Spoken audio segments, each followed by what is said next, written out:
Let's get it, 580 Sports Talk on a Wednesday afternoon.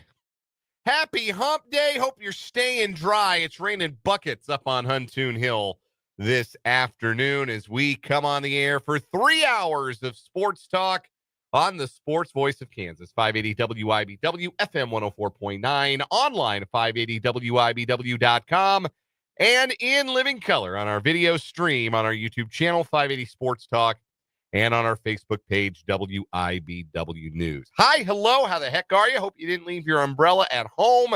Dan Lucero, Brendan Dworzinski with you to start things off. Spencer Dupuis will be along in a little while. We'll have a revolving door on today's program, but we will be with you until 6 o'clock when we'll hand things off to the Royals Baseball Network as the Royals seek a series win in their 4-game set with the White Sox, having taken the first 2 games of the series last night, winning in walk-off fashion 4-3. In case you missed it, we'll relive the magic or the tragic, I suppose, if you're a White Sox fan. But I can recap last night's game. All I need are 7 letters. LOL, LMAO. Those are the only letters that I need to recap last night's 4-3 Royals victory that saw them score 2 runs in extremely funny fashion in the 9th inning. It's simultaneously so unbelievable, but completely believable. Like when bad things happen to the New York Jets, like, wow, how could the owner's kid be determining who stays on the roster based on their Madden rating? Isn't that insane? Well, yeah, for most of the population, but these are the New York Jets. Right. The White Sox are firmly in Jets territory. Like, yeah, it's shocking, but it's actually not really shocking at all. Yes, really and truly, it was Bad News Bears Ask last night. In case you missed any of it, in case you were not listening to the game, Denny Matthews was in rare form in the 9th inning last night. Denny's seen some things, and you can tell that Denny had seen some things because he saw what was coming exactly the way everyone else did, and he was not shy about saying exactly what it was that he was seeing. It was some of the best Denny Matthews that I've heard in a long time. I'm excited to play it back for you with an appropriate musical accompaniment here in just a little bit. There's a great GIF out there on the internet of a dog. I think it's some kind of, is it an Aussie maybe? I'm not sure what kind of dog it is. But somebody is holding a plate of cupcakes in front of the dog. And the dog looks and kind of does a dog smile, but then cocks his head to the camera and looks terrified. Mm-hmm. And then you start to see like images of gunfire and black helicopters flash on the screen. Yes. That's what happened to Denny last night. Like the Royals won. That was the cupcakes. But also Denny Matthews has been calling Royals games for, I'm going to do some math here, 66 years, 67 years? 57. 57? Yeah, it started. Oh, yeah. I'm sorry. I gave an extra 10 years. Yeah. 57 years. And you could tell that brought back some memories. That woke up the echoes, but not in a positive way. It really, really did. Echoes of yore and echoes of recent past. It wasn't that long ago. No, it really wasn't. So we'll get into that. We'll talk about that Royals victory over the White Sox. Look ahead to tonight's ball game as Michael Wacha takes the mound to face White Sox hurler Jonathan Cannon. We'll preview that later on in the show and also talk about what the Royals have accomplished in just a season and a third, essentially. Not even a third, season and a quarter, going from 106 loss laughingstock to a playoff team last year and a contender to reach the playoffs again this year. You know, the Royals would be leading the American League East. For all the talk about how fearsome that division was, right now the Royals would be in first place. Wow. That's incredible. The Central as a whole is like 24-17 against the East. Wow. Playing good ball against the Eastern Division. Anyhow. Middle America, yet again, beating the coastal elites. Yes, that's exactly what is happening. So I think it's a interesting question to ask regarding the team that is the laughingstock that the Royals have been seeing the last couple of nights, the Chicago White Sox and other teams that are the dregs. Like, is what the Royals have done truly exceptional? Or is there a path to recreate what the Royals have done? Is there a Royals blueprint that you might start to see other teams follow? We will get into that. We're going to talk some football today. on the show in the 4 o'clock hour. Yesterday, we talked about the contender tier in the AFC and the off seasons that they have had to date. We also remarked upon how difficult it has been, given the relative lack of high-end talent in the draft and in free agency, for teams to dramatically improve their station going into 2025. But if there are dark horses looming out there in the AFC, who are they? And if there aren't, why aren't teams who might fancy themselves dark horses truly in that position to make a run at the Lamar Hunt Trophy? We'll get into that a little bit as well. We've got two guests on the program today. One is familiar. Tim Fitzgerald of GoPowerCat.com will join us at the bottom of the 4 o'clock hour for the Wildcat Wrap-up. Cats have a new strength and conditioning coach on the football side. We'll talk about that. We'll get the latest transfer portal scuttlebutt, including the running back that Kansas State added late last week in the portal. We'll get Fitz's thoughts on that. We may get his thoughts on some women's golf, too, because K-State's going to the NCAA tournament. What a freaking day of golf. I can't believe I'm saying this. I'm fired up to talk some golf in headlines today. I'm going to be cutting both of those clips. Yeah, unbelievable. Because K-State is going to make it to the NCAA championships. KU won its regional. Yeah, KU won their regional. Carla Bernal, who won the Augusta women's amateur, won the regional individually. She made an albatross. That's crazy. 2 on a par 5. Yeah, KU and K-State both had the individual regional champions. KU's winner had never finished better than a tie for 7th in any event, and then just goes out there and wins the damn regional. That's nuts. Yeah, that's what a day for those two programs. Yeah, awesome stuff to see both the Jayhawks and the Wildcats advance to the women's golf NCAA tournament. We'll see if Fitz has some thoughts. We're gonna have to bring this up when we talk to him, but we have bat cats, we have midi cats, and we have catsketball. We had Brusketball. I don't know what we have for golf. The petting green. Not terrible. It's not good. It's not good, but hey, no bad ideas. Look, we're workshopping it. That's a rough draft. No bad ideas. The thing we have to bring up, and I know this gets used against K-State a lot, but truthfully, I don't know who the powers in women's golf are. I do not know. I have no idea. K-State's never won a team national championship. No, they have not. Suddenly, they are in the running for their first team national championship. Yeah. That's a big deal. That is very true. So we'll have Fitz on bottom of the 4 o'clock hour. That's the guest you know. The guest you don't, you have heard perhaps that the Professional Women's Bowling Association is opening their 2025 season this weekend right here in the capital city of Kansas. At West Ridge Lanes, the Go Bowling Topeka Open is the lid lifter on the schedule for the 2025 PWBA season. And joining me earlier this week to promote the event is two-time PBA event winner Verity Crawley, who was 4th on last year's money list, and the 2024 Dick Weber Bowling Ambassador Award winner. Verity, very interesting person to talk to. She's from England, Bournemouth, I believe. And we had an interesting chat about life on the PWBA Tour, what to expect for fans who will make their way to West Ridge Lanes to check out the bowling this week, and the difference between you and I renting some shoes and getting a pitcher of ale and rolling a couple of frames to the mental process and procedures of being not just a professional bowler, but one of the best on a professional tour. So Verity Crawley joined me earlier this week. We'll play that interview for you in the 5 o'clock hour. Plus all the other things you've come to know and love from a Wednesday edition of 580 Sports Talk. We'll do sports headlines, including a playoff roundup. What is wrong with you coming up, of course, in the 4 o'clock hour. We'll play One Gotta Go later on this hour. And your interaction with the program today is invited and encouraged as always. Hit us up on the text line, 785-272-9429. That is, again, 785-272-9429. You can also interact with us here on our YouTube stream. That's 580 Sports Talk, our YouTube channel. And if you are watching on YouTube, you can jump in the live chat on the web browser or mobile device, interact with your hosts and your fellow listeners. Good afternoon to Christopher, Ryan, Jason, Tyler, everybody who is checking us out and who will check in as we go along today on 580 Sports Talk.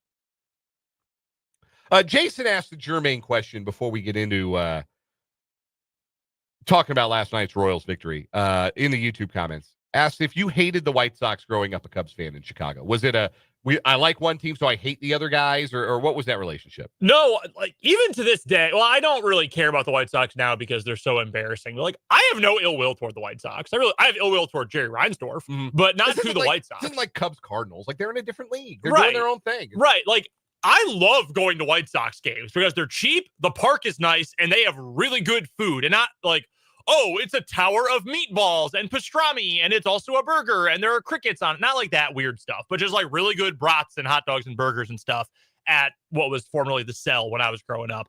I have no beef with the White Sox. In fact, and I told Jason this on the YouTube feed, I've always been a Cubs fan. Like, my earliest memory of baseball, I watched it or listened to baseball before this, but the first thing I vividly remember is the 2003 NLCS, which, of course, the most famous part is Steve Bartman. But Alex Gonzalez kicking the ball, Kerry Wood and Mark Pryor were both hitting well as pitchers in that series. Like, I remember that stuff vividly. But I had a phase when I was really into the White Sox, like 04 to 07 probably, and that included their World Series year. I was really into White Sox baseball. Paul Konerko is still one of my favorite players of all time. Same with Mark Burley. My first ever game that I went to, my dad and my uncle took me to a White Sox game. It was right before the end of the season. I remember it, September 24th of 2005, the World Series year. Sweaty Freddie Garcia was on the mound. Joe Creedy hit a home run. It was, I was super into the White Sox for a while. Ozzie Guillen, I loved Ozzie Guillen. Sure. Yeah, no, I was a huge fan of those teams. So there's no Schadenfreude at play here, watching what has become of the White Sox. No, I laugh at the White Sox because I'm just a fan of comedy, not because I feel ill will toward them. I just like, one of my best friends is a massive White Sox fan. I just feel bad for him.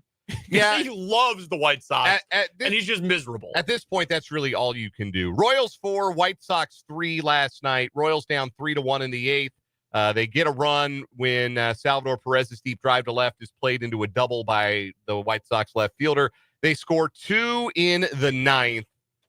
And I'm just going to let you hear how Denny Matthews described the action last night. We're not going to play the inning in full, but we got the choice cuts and appropriate musical accompaniment, I think you will agree, as the Royals rally back in the 9th inning and Denny Matthews sees it coming all the way. Here is some classic Denny Matthews, which again, appropriate musical accompaniment. There it is, ball 4. All right, Andy Anderson, lead-off walk, late innings, close game, recipe for disaster. Canna, lead at first, in comes the pitch, jammed him in a high pop-up on the infield. And it's off the glove of the second baseman. They're going to throw the ball to second widely. They had a force play there. And here you go. The White Sox are on the verge of burping up this game. It's the old story, folks. Remain at the plate. Let's see how the Royals play it right here. He squares to bunt. He gets it down. How are they going to mess this one up? No throw. Boozer picked it up, had no play. And the bases are loaded. And the White Sox are on the verge of handing the Royals the game. Bad teams figure out a way to lose in the late innings. Boy, if we haven't seen a perfect example of that right here in front of us in the last 5 minutes, then you need another videotape, because this is just a perfect example. Fastball, ground ball up the middle, diving stop, shortstop, the second base, out, oh, it's safe. Pulled him off the bag. The tying run crosses the plate. Nice stop by the shortstop, but he couldn't get anything on the throw to the second baseman covering. And the White Sox defensively now are just boxing everything around. The 1-0 pitch. High fly ball, center field's going to end the game whether he catches it or not. He doesn't. It just drops. And the Royals read it. What a way to end the game. So Bobby Witt made sure he was going to get the ball in the air to the outfield. And the White Sox have handed the Royals a victory. I have never heard an announcer mid-play say, how are they going to screw this one up? That's wild. I love they're going to burp this game away. Yeah, very vivid, right? Yeah, very that's vivid great. imagery there. I think my favorite, kind of low key, but maybe my favorite part was his disgust when Luis Robert didn't catch the fly ball from Witt. He's going to end the game whether he catches it or not. He doesn't.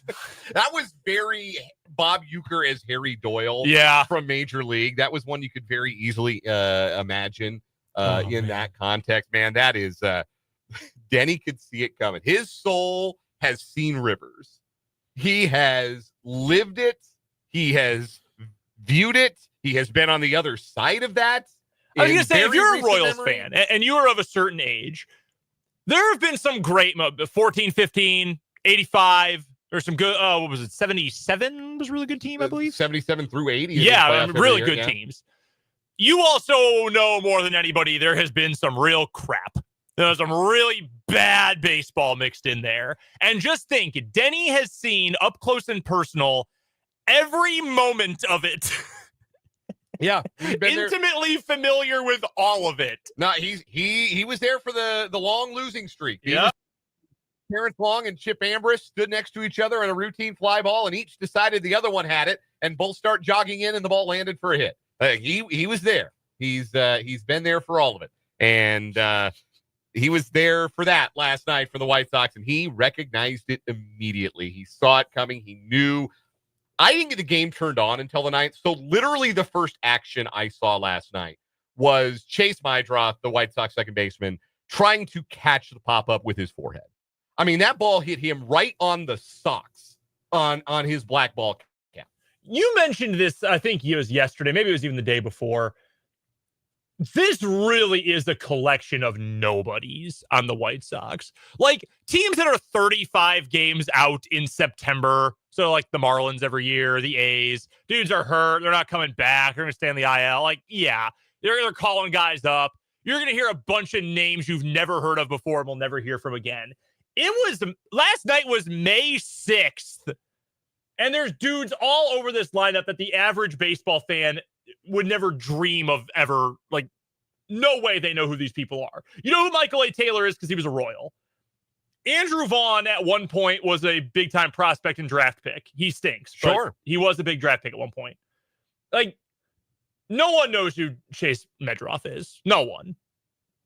No one at all. Like, who botched that? Is that Gordon Beckham out there? Wow, that's a throwback. No, former Rookie of the Year. You know who we're going to remember Chase Mydroth as? He's the guy that tried to catch pop-up with his forehead.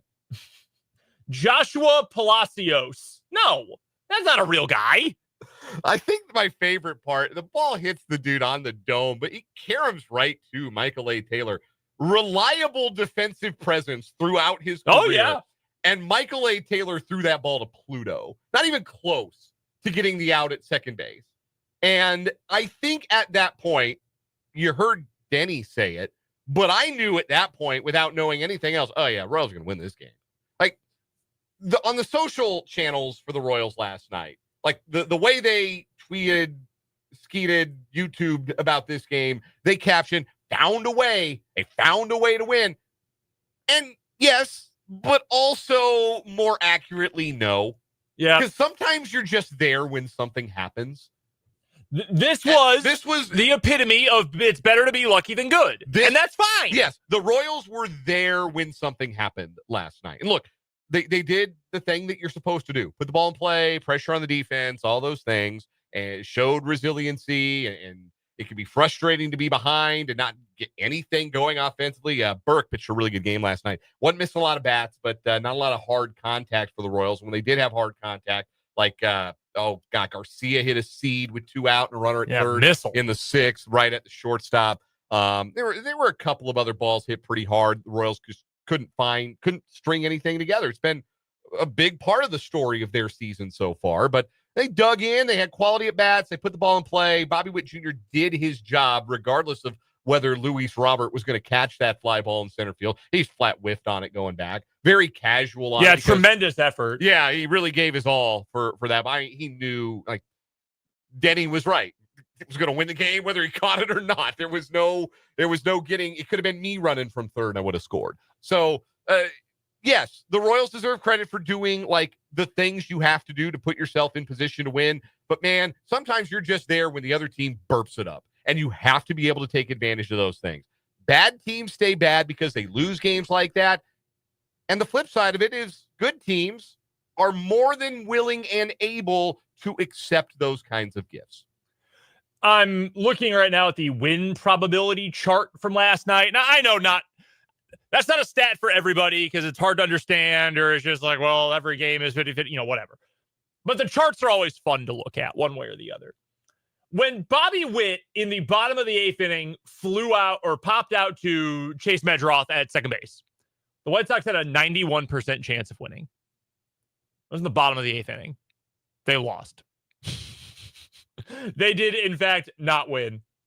I'm trying to find the play where it bonked him in the face that ended the game. But yeah, I mean, it unbelievable. And that had nothing to do with the Royals. Nothing at all. Like, Bobby Witt driving in the game-winning run because he, like Denny said, put the ball in the air, knew what he had to do. Yeah, he gets credit for that, but they never should have been in that position. But you don't apologize for winning. No. Wins are all important. And at the end of the year, the Royals won 87 games, but you actually subtract 4 because they won on stupid plays against the White Sox. Really, they won 83. No, not how it works. No, they all count. All count exactly the same. And Christopher makes this great point in the YouTube chat.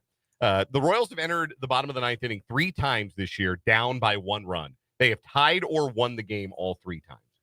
They're tough, man. We saw that really developing last year, though. They're tough. They battle. And I think last year we talked about it a little bit in the context of they're young. A lot of the guys are young and don't really know any better, which is a blessing and a curse for teams a lot. No, that's just a trait of this team. I mean, they really scratch and claw to the very end.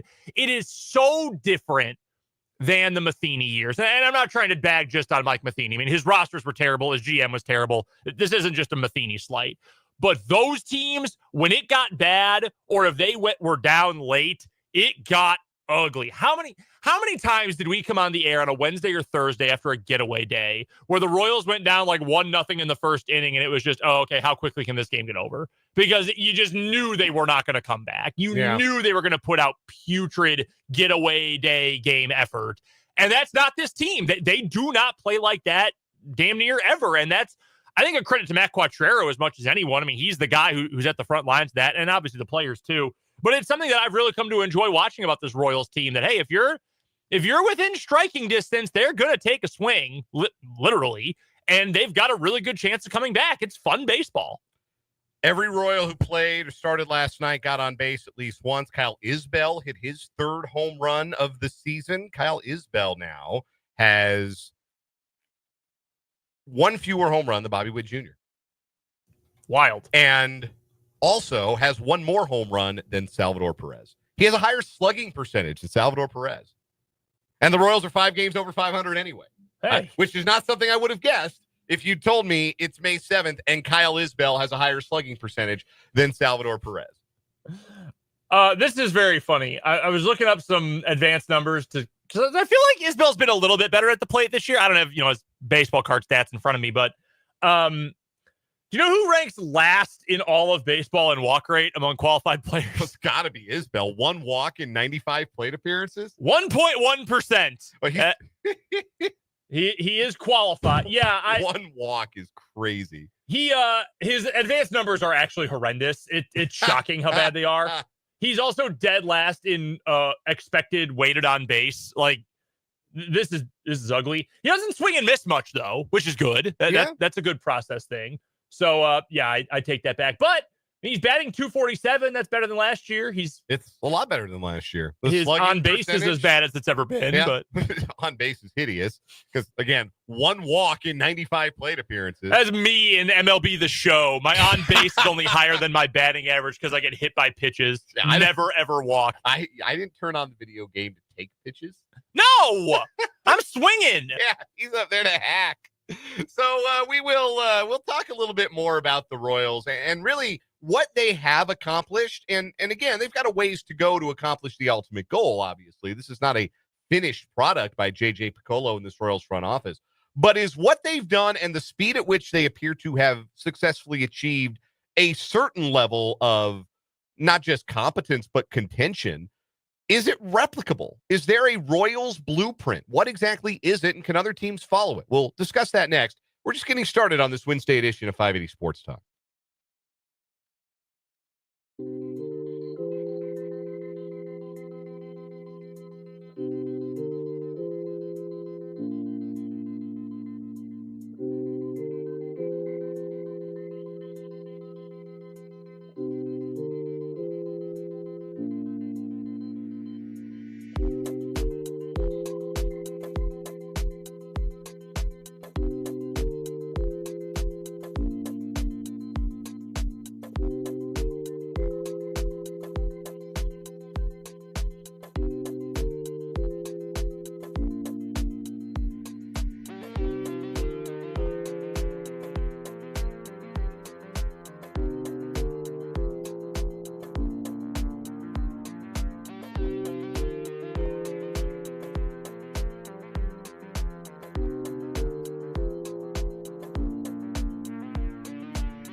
Royals White Sox game 3 tonight, 6:40 first pitch, 6 o'clock pregame here on 580 WIBW FM 104.9.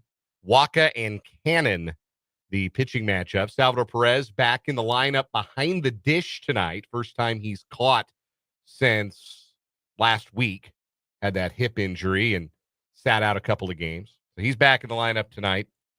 And no Jonathan India tonight, which means Maikel Garcia is your leadoff hitter at third base. And like we watched him be a leadoff hitter all last year, a big chunk of last year. But 2025 Maikel Garcia leading off, a much more tantalizing prospect than 2024 Maikel Garcia doing. Oh, yeah. Thing. We'll get more into that a little bit later on. So the Royals are 21-16 with their win last night. That would lead the American League East by half a game over New York, by the way. It would put them in a playoff position. They'd be one of the 3 wild card teams right now. They're 2 back of Cleveland, two back of Detroit, and a game and a half back of Cleveland. Detroit, did they push out? Cleveland split a doubleheader. Weren't they with the? Aren't they playing the Rockies? Yes, they were. Yeah, they got were, washed out. They were. I know They were because I washed tried out. to bet my parlay, and I was are the books stopping me from betting the Rockies now because I keep winning? No, they just didn't play. Cleveland split a doubleheader with Washington yesterday. They've already beat Washington today 8-6. So now Cleveland is a game clear of Kansas City entering tonight. But it was just 2 years ago, 2 seasons ago, 2023, that the Royals were horrible. The Royals were in much the same spot, maybe a little better, but only by a degree that doesn't really matter. The difference without a distinction between 106 losses and 122 losses. The Royals were in a bad way in 2023. And 2 years later, they have a playoff berth under their belt and look to be on track to once again contend in the American League Central. You compare that to some teams that are finding themselves in purgatory or worse. The White Sox went from 93 wins in 2021, back-to-back playoff appearances, because they made the playoffs in the COVID year, to 81 wins the year after that, to 61 wins, to 41 wins. I think they're going to win more than 21 this year, so I don't think the trend is going to continue. But would be funny if it did, though. It would be so funny. So they have they found themselves going the wrong direction. So the question that you posed, Brendan, today was like, what is the Royals like blueprint for success? How did they do this? And are there lessons to be learned from what the Royals did? And I guess the number one thing the Royals did from 2023 to now is they found a MVP caliber player in their lineup and a Cy Young caliber pitcher at the front of their rotation. And that you start from there, you start in a really good place. And some of that, they say luck is the residue of design, right? Mm-hmm. Like the entire baseball industry knew Bobby Witt had a chance to be really, really good. The Royals were in position to draft him because they had been really, really bad. That's how the draft works. They drafted him. They developed him. Here he is. He's spectacular. He's a superstar. Yeah. Cole Reagans was a lottery ticket, like one of those $2 scratchers, and you find out that you've won like a jackpot. Yep. Yeah, that's what that is. You can't win the raffle unless you buy the ticket. But the Royals bought the ticket. They developed Cole Reagans, and now he's one of the best pitchers in the American League. Yeah, it was almost more like, I'm trying to think of a comparison. Like, you found something you thought was worthless, but it turns out there was actually like gold on the inside. Like, oh, shoot, I thought I had trash. I thought I had something that was just going to be a paperweight, but it turns out this is actually extremely valuable. I bought land that I thought was useless, and we found oil. Like that's kind of what, not that Cole Reagans we thought was going to be useless, but no one thought he was going to be going to be one of the best pitchers in the American League. That took a modicum of luck. It really did. Seth Lugo has been awesome since coming to the Royals and moving full-time into the starting rotation. You know what that also included? A lot of luck. Yeah. Because he had been a relief pitcher full-time for years and is in his mid-30s. 1 year as a full-time starter. The Royals gambled that he could be successful into his mid-30s, and so far, that is a gamble that they are winning. They have the manager, and, maybe not a perfect manager. Our guy Trenton Craxter is not a huge fan, but I think Matt Quatrero is a good manager. I don't know that he's elite. I don't know what an elite manager is, really. I think he's a good Major League Baseball manager. You hit on that number 2 prospect. It was Rutschman was number 1, right? Yes. Yeah. 2 positions of extreme value, catcher and shortstop, and Rutschman's been obviously pretty good in his career as well.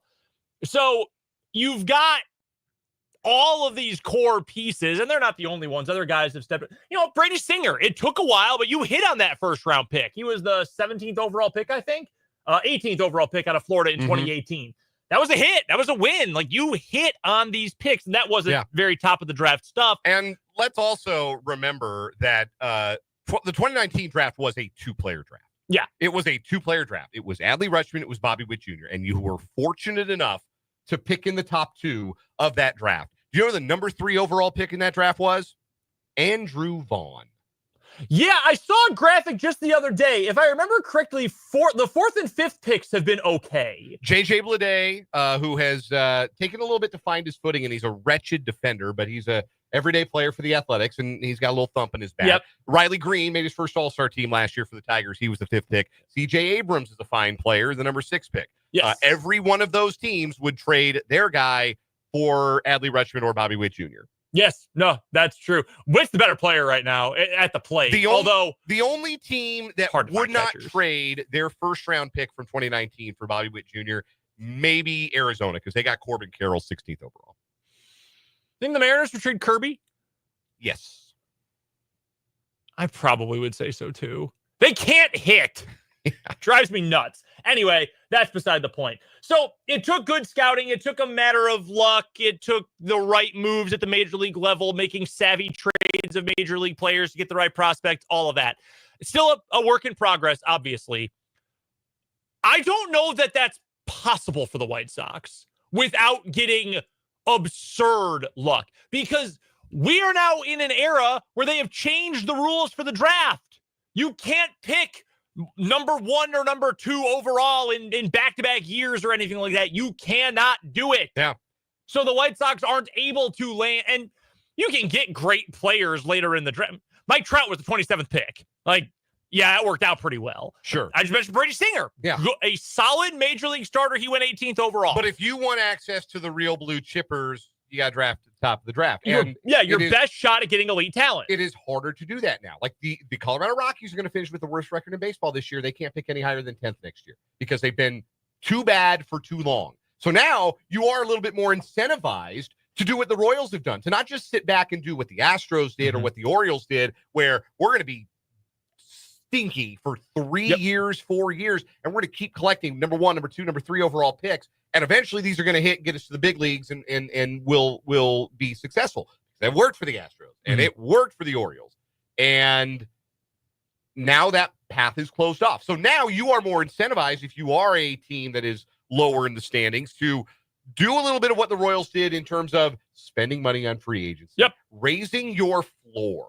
Raising the floor of your big league roster is such a valuable thing, especially in a division like the AL Central, where you don't have a financial titan you're dealing with, right? You don't have a team that's just going to outspend everybody. Right. Detroit, for a while, could do that when Mike Ilitch was the owner and he was dying, or he wasn't dying, but he was older and he knew he was running out of time to see a World Series. He wanted to see a World Series before he died. Yes, and he spent a lot of money, and Detroit doesn't spend that kind of money anymore now that Mike Ilitch has passed on.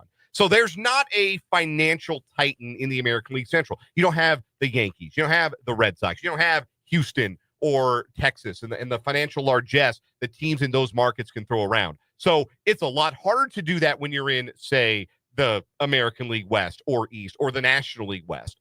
But in the Central, there is a path to it for the White Sox if they really wanted it. It got harder with the institution of the draft lottery. But, yeah, if they would go and sign some real live big league players, they could turn it around. They don't have any big league players right now. That's the problem. Well, and the right players. Like, they gave a ton of money to Andrew Benintendi, who sucks. Like, he's not good. Very average. Yeah, not even. I mean, I think he's gotten far worse than when he was even with Kansas City. But I guess my point when I thought about this and was hypothesizing about it earlier, like, the Royals get credit for what they've done. They got an ace for a guy that they knew they were going to trade. Yeah. They signed Aroldis Chapman with the knowledge he would not be on the team past July of that year. There was no scenario in which he was going to be on the team for more than 4 months. And they turned that into an elite left-handed starting pitcher. They gambled on a long-term reliever who essentially said, hey, I want to start again. And it worked. Like, that doesn't, you stunk at the exact right time when you struck gold with a generational shortstop. Like, it's hard to replicate those things. So you're right. Like, if the White Sox were willing to just spend like adults and like a real franchise, they could improve their position.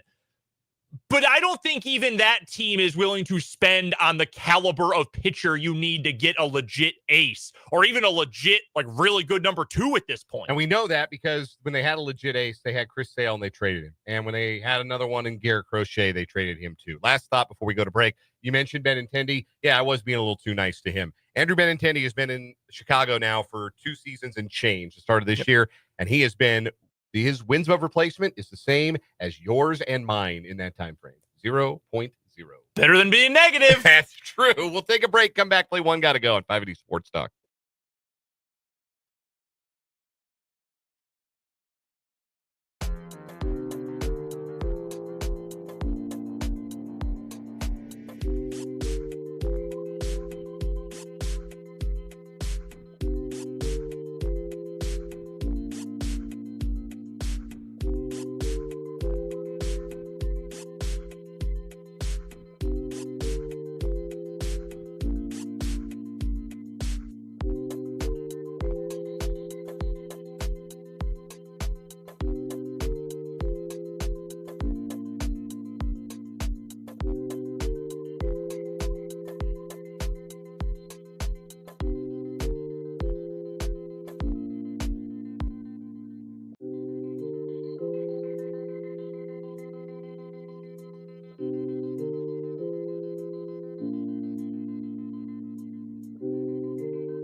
One Gotta Go on 580 Sports Talk. We saw 4 kinds of Game 7 wins over the weekend. We had 2 Game 7s in the NHL. We had 2 Game 7s in the NBA. And I think we ran the gamut of ways to win a Game 7. So this is a bit of a reverse Gotta Go. As a fan, what is the more pleasing Game 7 experience in a win? You have the late rally. That's what Dallas did to Colorado, coming from behind at home, pulling ahead late, winning the game. The late rally to pull it out and win.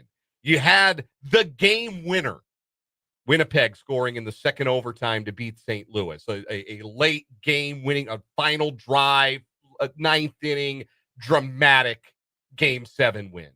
You had the road game silencer. That's what Golden State did, going into Houston and silencing a red-hot crowd and winning on the road to take a Game 7. And then you had the blowout, which is what Denver did to the Clippers, running them off the floor in the third quarter and winning routinely in Game 7 at home.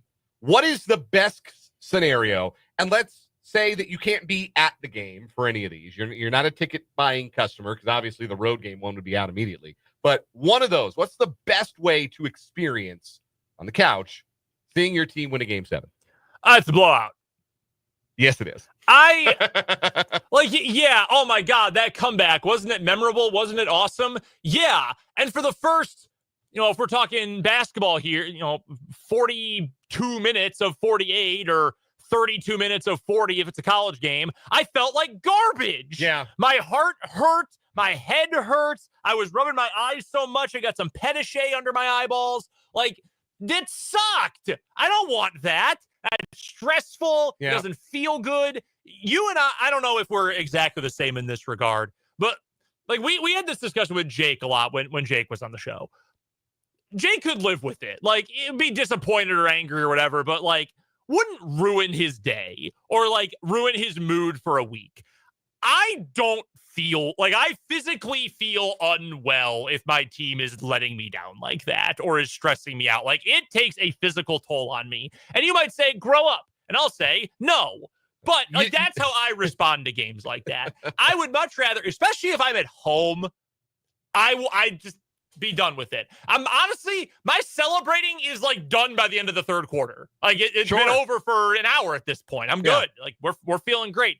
In attendance. So you want like the 1985 World Series Game 7 is what you're looking for Royals fans of a certain vintage. You want the other team's pitcher and manager ejected in the fifth inning. Oh, yeah. Yeah, you want to enjoy cruise to those final 12 outs. You want to enjoy, savor the victory even before the battle is won. Yeah, I like that. You'll forsake the moment, which, because like that winning goal for Winnipeg, like you remember that for the rest of your life. Oh, for sure. Like I was going to say, in attendance, I would say the late rally, because I never leave games early. Sure. Unless I'm with someone who doesn't feel well, is like throwing up, I do not leave games early. Sure. So I'm not a Miami Heat fan. I'm sticking with it all the way to the final horn. So I would be in my seat to watch it happen. That would be different. But if I'm at home, I don't need to be sitting on my couch, sweating bullets, feeling sick, unable to eat. Now, just give me the blowout. I respect that. I think Tyler has an even better answer in the YouTube live chat. A forfeit by the other team because they are afraid to play my team. Well, that's what happened in that Nuggets-Clippers game. Yeah, that is essentially what that third quarter was. You got a one gotta go? Yeah, my one gotta go as well, also relating to playoff sports. Let's just do the three series, the three major leagues that have series in their playoffs. MLB playoffs game 7, Stanley Cup playoffs game 7, or NBA playoffs game 7. One's got to go. One's got to go. One's got to go. Probably the NBA game 7. And I say that because I think with baseball and with hockey, because the scoring chances are so few and far between, there is more tension. There is more tension that builds up. Yes. From a neutral perspective. Like if I don't care about the outcome and I'm just dialing in for a game 7, I will watch a hockey game 7. Give me that. Like everybody looks like they want to die the entire game. Everybody in the stands looks like they, unless they're celebrating a goal, they all look like miserable. Yeah. The tension is so high. And the same goes for baseball. The tension just ratchets up. That's what makes game 7 special. You don't have as much of that in basketball because there's runs, there's ebbs, there's flows, but there's not that tension of, oh man, nobody scored. Oh, this is the opportunity to score and turn the game. One other note too, those other two, baseball and hockey, rarely grind to a halt. You run the risk in a basketball game, maybe it's not as bad in the NBA as it is in college, of games just grinding to a halt. Like, okay, I just want this game to be over at this point. Sure. You don't get that in hockey or baseball. No, you don't. Lenny the Cool on the YouTube comment says nothing beats an NHL Game 7. Ryan agrees. Game 7 hockey is the greatest thing I've ever seen live. So, yeah, I think hockey's probably the best one. But hockey and baseball very similar in terms of the tension. We'll take a break, come back, wrap up this 3 o'clock hour, 580 Sports Talk.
Wrapping up the 3 o'clock hour, 580 Sports Talk. Metallica's in Blacksburg tonight. Yeah, Lane Stadium, home of Virginia Tech football, where, of course, the team runs on the field to enter Sandman. Yeah. Metallica's really embraced it. It's actually pretty cool. So they're going to play as part of their current tour at Lane Stadium tonight, like a full set playing all the hits. And they were joking like, oh, I bet I know one song that'll be on our set list tonight. I've never been to Blacksburg. I'm not a Virginia Tech fan. I've never had more concert FOMO. It is going to be awesome. How many songs off of Saint Anger would you sit through and excuse as long as they got to enter Sandman? Oh, at least 6. There's a few that are actually okay. There are some that really suck. Yeah. Like if they broke out Sweet Amber, I'd thought, all right, I got to think about this. Nachos break right yeah. there. Right? Bathroom break. You go hit the concession stands at that point. Coming up, the rest of the show, we got Tim Fitzgerald for Wildcat Wrap-up coming up bottom of next hour. Verity Crawley joined me earlier this week. She's a member of the Professional Women's Bowling Association, which kicks off their season with the Go Bowling Topeka Open this week, starting tomorrow with practice sessions at Westridge Lanes right here in Topeka. Verity helped me preview the event, and we'll hear from her in the 5 o'clock hour. We'll start the next hour talking about the AFC and possible dark horses on 580 Sports Talk.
Let's get it. Hour number 2 of 580 Sports Talk on a Wednesday afternoon. Still raining. I went and checked. Raining up on Huntoon Hill in the capital city.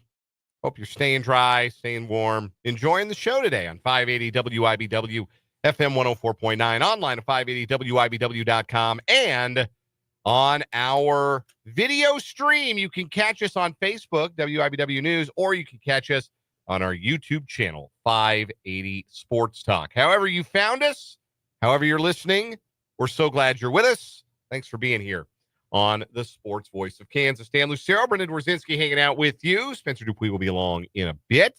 Is it still raining? I hadn't noticed. It is still raining. Do you know what movie that's from? No, I don't think I get off the top of my head. I don't think so. 4 Weddings and a Funeral. Okay, yeah, I haven't seen that one. That is well, now you know. Yeah, now you know a line from that. That movie. is that's Hugh Grant, right? I believe so. Yeah. Yeah, I think Hugh Grant's in that one. Charming fellow, that Hugh Grant. Anyway, do you think when it rains now, you look out the window and think, well, all this rain is just adding when I have to mow my lawn next, is affecting that more than anything else? Yeah. I finally got most of my backyard cut. There was a part that had gotten so long, I don't know what I'm going to do with it. So it looks like a badly shaved beard a little bit in the backyard, but most of it has been trimmed as of this past weekend. My in-laws were in town and did some childcare for us, so I had time to just spend 4 hours in my yard mowing, which was very nice, and it looks a lot better. This weekend's going to be a little rough. Yeah. Have that feeling. I don't know that it's going to affect Royals baseball tonight. It is raining in Kansas City, and the two teams are scheduled to play tomorrow, so they could run a getaway day doubleheader like they did the last time there was Thursday baseball at Kauffman Stadium, but no announcement on that front yet.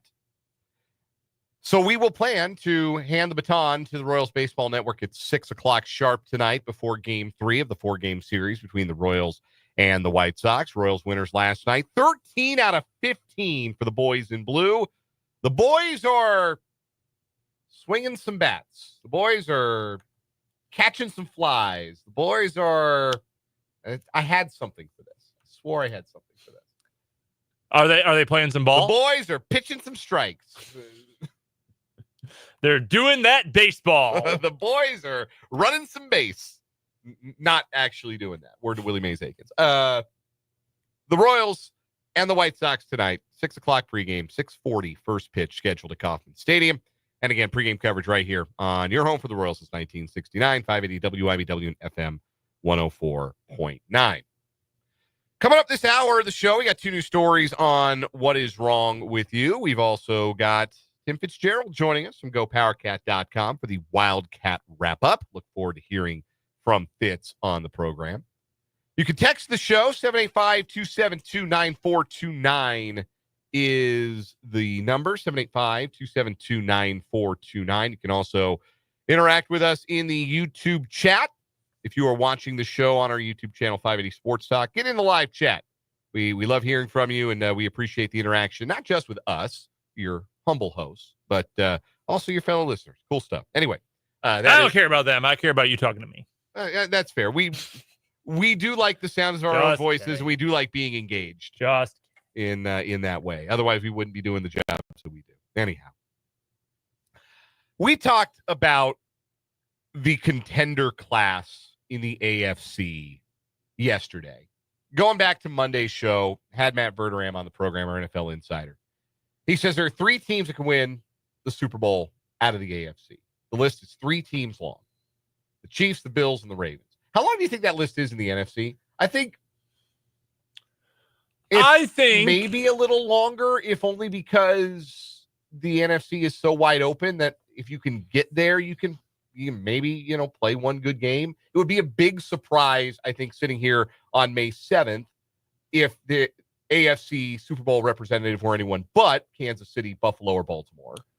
Eagles, obviously. The defending champs.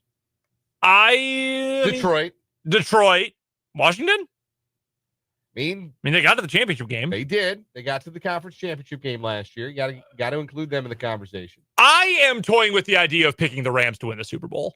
I think you can put them in the chat. Here's one, and I mean, it sounds biased of me to bring up this particular team as kind of a linchpin.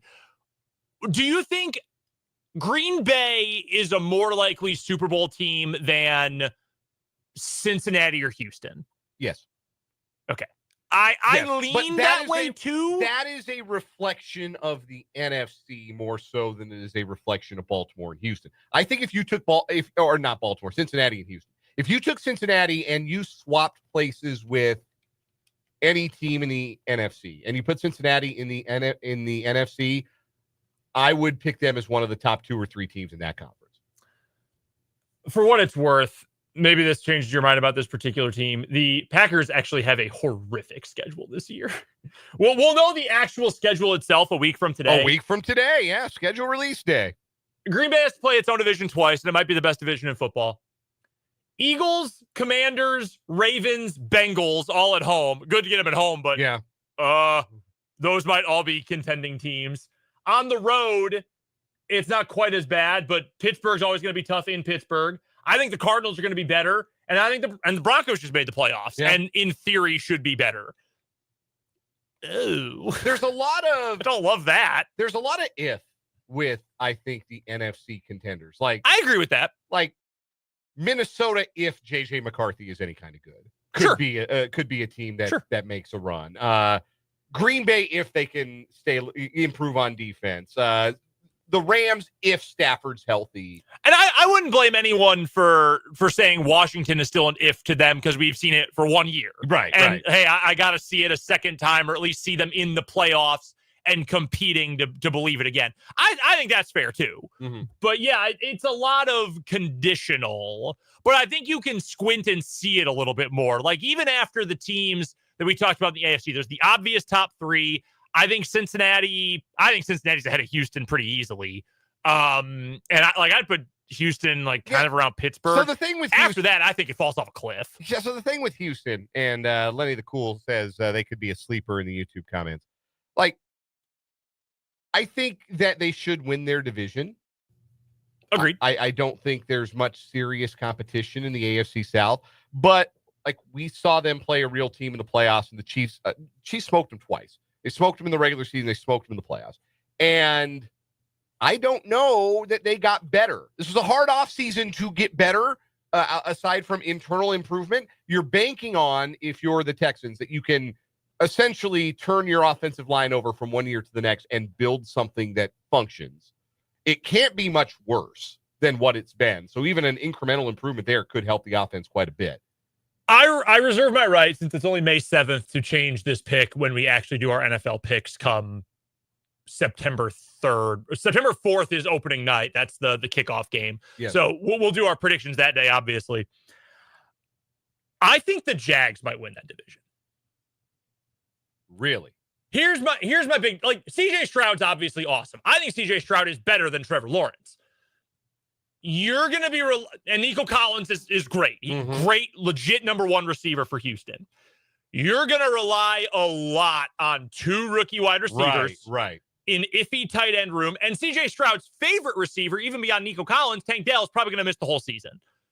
And Nick Caley, their new offensive coordinator, comes from them. He's a McVay guy, good pedigree. He's never done this before. It will be brand new. Brand new. We know that Liam Cohen can run a really good offense. Then I'm intrigued. Also, by the way, the Jaguars cut Gabe Davis today. They did. So funny. It's going to be even funnier when the Bills re-sign him. Oh, yeah. Hilarious. Oh, that's totally going to happen. Yeah. Great call. 100% is going to happen. That's going to happen. So I'm a little worried about the defense for the Jags, but I'm kind of thinking that might be one of my surprise picks this year. See, I love Liam Cohen. I think the floor, when you have a quarterback like Stroud and a pass rush presence like Houston has, I think the floor is pretty high. So I still like them to win that division, but we saw what it looked like when they went up against the big dogs. Big dogs swatted them aside. And I don't know that they got better enough to run with the big dogs. I think they are firmly a second tier team in the AFC. And that's kind of where we stand with the rest of the conference, right? Like you alluded to it. Aside from Cincinnati and Houston, which I think you can make a case, whether we agree or disagree with it, but you could stand and make a case that Cincinnati could win the AFC because they've got Joe Burrow and tremendous skill talent, elite passing and game, the ability to outscore a lot of their defensive woes if the defense just gets a little bit better. We didn't mention his name on yesterday's show when we were talking about the Bengals. Do you remember who their new DC is? Oh man, you make me laugh when you say it. Al Golden. That's right. I think Al Golden is go ask Notre Dame. Like, that dude can coach a defense, but if things go south, it is so easy to make fun of a team for hiring Al Golden and so firing Lou Anarumo to do it. Yeah, it's a gamble, and again, like, if it works and Golden can get to these guys the way Anarumo no longer could, well, great. Like, I think they move into that top 4. Yeah, but if it doesn't, you're going to go through another year of losing games 49-42. So you can make the argument for Cincinnati. I think you can make the argument for Houston again because you have Stroud and you have an elite pass rush. Sure, and you can build a contender. And I do like D'Amico Ryans. I do like him. Yeah, I think that I think they've got a good coach. Yeah, and they're going to win their division, which is going to give them a real chance. Get a home game. Yeah. Yeah, exactly. After that, in the AFC, like, who are you pounding the table for in this conference? Like, the Chargers won 11 games last year. Did they get better? And again, we saw them against a team that we know to be a paper tiger in the Houston Texans, and they tricked that game off. Spanked. Yes. Blown out in the second half in that game. So, like, how real do you feel like the Chargers are as like a I mean, they are perpetually, I have called them on this show many, many times. We do this song and dance every year. I call them next year's champions because every time there will be somebody.